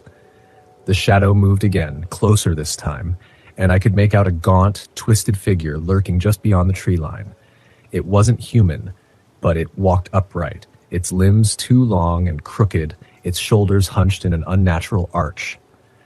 I couldn't see its face, but I knew it was staring right at me. I grabbed my rifle, an old Winchester I kept for emergencies, and positioned myself near the door. For a while, I waited, but the shadow didn't move closer. I debated whether to step outside and confront it or stay hidden, hoping it would leave. In the end, curiosity and stubbornness won out, and I unbolted the door, easing it open. The air outside was colder than it should have been, almost icy. I scanned the tree line with my flashlight, heart pounding, every breath fogging in the chill. The shadow was gone. I held my breath, listening for any sound, any rustling in the leaves, but there was only silence. Then, just as I began to lower the flashlight, a shrill, piercing howl ripped through the night, a sound that was neither animal nor human. I stumbled back, slamming the door shut, bolting it tight. I locked every window, drawing the shades, even though I knew it wouldn't make a difference. My hands were shaking, the rifle slipping in my grip as I paced around the cabin, trying to think rationally, trying to convince myself that it was just some animal I didn't recognize. Hours passed. I don't know how long I sat there, staring at the door, listening for the slightest sound. I might have dozed off at some point, though it was the kind of shallow, restless sleep that left me feeling more exhausted. Around 3 a.m., I was jolted awake by the sound of scratching, slow, deliberate scratches against the cabin wall. I held my breath, gripping the rifle as I moved toward the door, trying to pinpoint the sound. It circled the cabin, moving from wall to wall, slow and methodical, as though the thing was testing the boundaries. Then, as suddenly as it had started, the scratching stopped. The silence returned, thick and stifling. I waited, barely daring to breathe, hoping that whatever it was had decided to leave. But then the doorknob rattled just once, as if it were testing a lock. My pulse raced, adrenaline flooding my system. I raised the rifle, aiming it at the door, my finger trembling on the trigger. After a moment, the rattling stopped and the silence resumed. I dared to exhale, hoping that was the end of it. But then a voice, soft and mocking, whispered through the thin wood of the cabin door, "Caleb." My heart nearly stopped. It knew my name. I hadn't told a soul about this assignment except Adele, and she'd never even been here. Panic surged through me, the kind that makes your skin crawl and your mind go blank. I didn't respond. I couldn't. I stayed frozen, every muscle tensed, listening to that voice murmur my name over and over in a sing-song tone. The voice shifted, growing harsher, angrier. It started to scrape against the door, the sounds growing louder, more frantic. I could hear the wood splintering, small cracks forming as the thing outside clawed at the barrier. In a desperate move, I aimed the rifle at the door, ready to fire the second it broke through. My mind was racing, and I knew that even if I got a shot off, I might only make it angrier. But I didn't have a choice. The scratching grew louder, more intense, and I braced myself, waiting for it to finally break through. Then, just as suddenly as it had started, the noise stopped. The silence was almost deafening.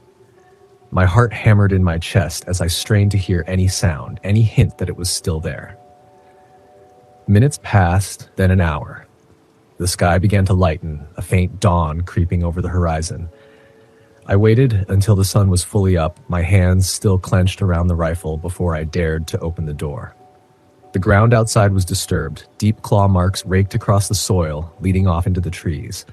Whatever it was had left, at least for now. I didn't wait to find out if it would return. I packed my gear and hiked the 10 miles to the next station, not looking back once. When I finally reached the ranger station and told them what happened, they didn't believe me. They chalked it up to exhaustion, to the isolation playing tricks on my mind. But I know what I saw, what I heard, and I haven't been back to that part of the forest since.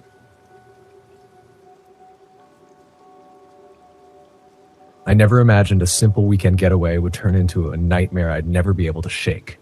My name is Orion Blackwood, an architect who finds comfort in blueprints, not campfires. But after finishing a grueling project in Boston, I was desperate for solitude, for the raw beauty of nature to ground me. So I packed up my RV and headed to the Badlands of South Dakota. The landscape was haunting, unlike anything I'd seen. Jagged butts and steep canyons painted in fiery reds and oranges, stretching out in every direction. I found a secluded spot, far from the usual tourist trails, near a cluster of eroded pinnacles.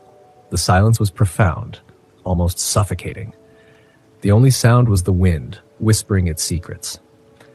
That first evening, as I set up a small grill beside the RV, an old man appeared from behind a rock formation. He was ragged, his clothes torn and dirty, his beard long and unkempt. He introduced himself as Silas, extending a calloused hand. "Didn't expect to see anyone camping out here," he said, his voice rough like gravel. I shook his hand, my own palms sweating despite the chill. "I'm just looking for some peace and quiet." Silas nodded, his eyes narrowing as he glanced at the horizon. "Be careful around here. Folks have gone missing." "Missing?" I raised an eyebrow. He hesitated before speaking again, his voice barely a whisper. "Hikers, wanderers, something's not right. Keep your wits about you." Then, without another word, he tipped his hat and vanished into the shadows as if he had never been there. That night, Silas's warning gnawed at me. The vastness of the Badlands felt wrong, less like a place of beauty and more like a trap. I locked the RV doors, double-checked the windows, and crawled into bed, but sleep wouldn't come. Around midnight, a sound sliced through the stillness, a high-pitched wail, faint but unmistakable. I shook it off, convinced it was the wind, but then it came again, closer.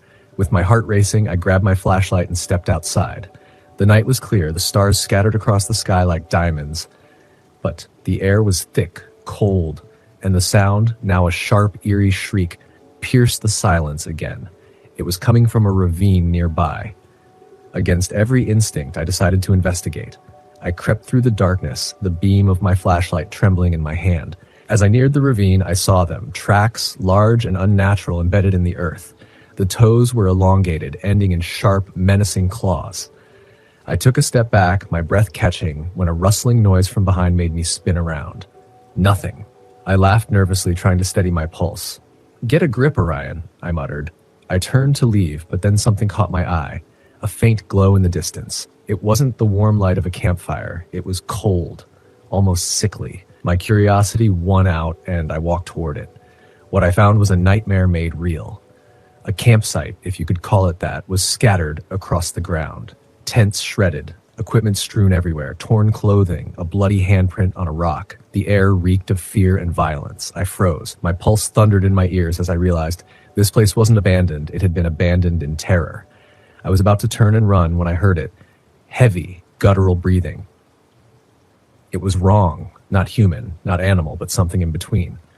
My breath hitched and my skin crawled. I turned to leave, but then I saw it. Perched atop a rock formation, watching me. A creature unlike anything I'd ever imagined. Its hunched body was massive, its skin rough and mottled, resembling the cracked earth of the Badlands themselves. Long limbs with claws like daggers glistened in the moonlight. Its eyes, black as coal, stared at me with an intelligence that froze my blood. It tilted its head, almost curious, and then it screeched. The sound was pure terror. I ran. The rocky terrain tore at my boots. My breath ragged as I stumbled forward. I could hear it behind me. Quick, relentless, its claws scraping against the rocks. Every step it was getting closer. Through the thicket, I saw headlights, an approaching vehicle. Summoning every ounce of strength, I veered toward the road, bursting through the underbrush raft, nearly colliding with a group of campers unloading gear from a truck. "Help! We have to go!" I shouted, panic rising in my chest. The three of them, 2 men and a woman, stared at me, confusion etched on their faces. One of the men, a tall figure with a rugged beard, stepped forward. "What's wrong?" Before I could answer, it emerged from the shadows. Its eyes burned with an unnatural light. The woman screamed. Without hesitation, the beast lunged at us. The second man yanked a rifle from the truck and fired. The shot hit the creature in the shoulder, but it didn't retreat. "Get in the truck," the bearded man shouted. We scrambled inside, the driver fumbling with the keys. The engine roared to life and we sped off, kicking up a cloud of dust. But the creature was faster. It kept pace alongside us, claws scraping the side of the truck. The man fired again, hitting its leg. The creature stumbled, giving us a precious few seconds. "Head to the ranger station," I yelled. The driver nodded, tires screeching as he veered onto the main road. We burst into the ranger station, a modest building with a single light glowing in the night.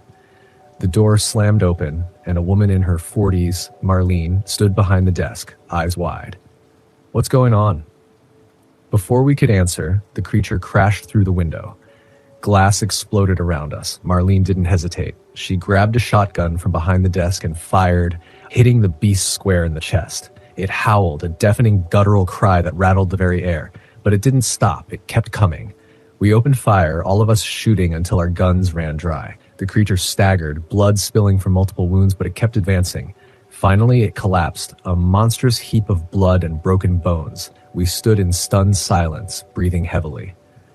Marlene secured the shotgun and grabbed a radio. "We need backup. Now." Within the hour, more rangers and law enforcement arrived. They cordoned off the area, examining the creature's lifeless form, their cameras flashing. "What is that thing?" the bearded man asked, his voice trembling. Marlene shook her head. "I've worked here 20 years. Never seen anything like it." As dawn broke, the authorities loaded the creature into a reinforced transport. They instructed us to provide statements, but warned us not to discuss what had happened. I left the station, numb, and headed back to my RV. The sun cast a harsh light on the surreal horror of the night. I packed up quickly. I'd had enough of the Badlands. I was going back to Boston, where the only things that haunted me were blueprints and deadlines. But as I drove away, I couldn't shake the feeling that someone was still watching me.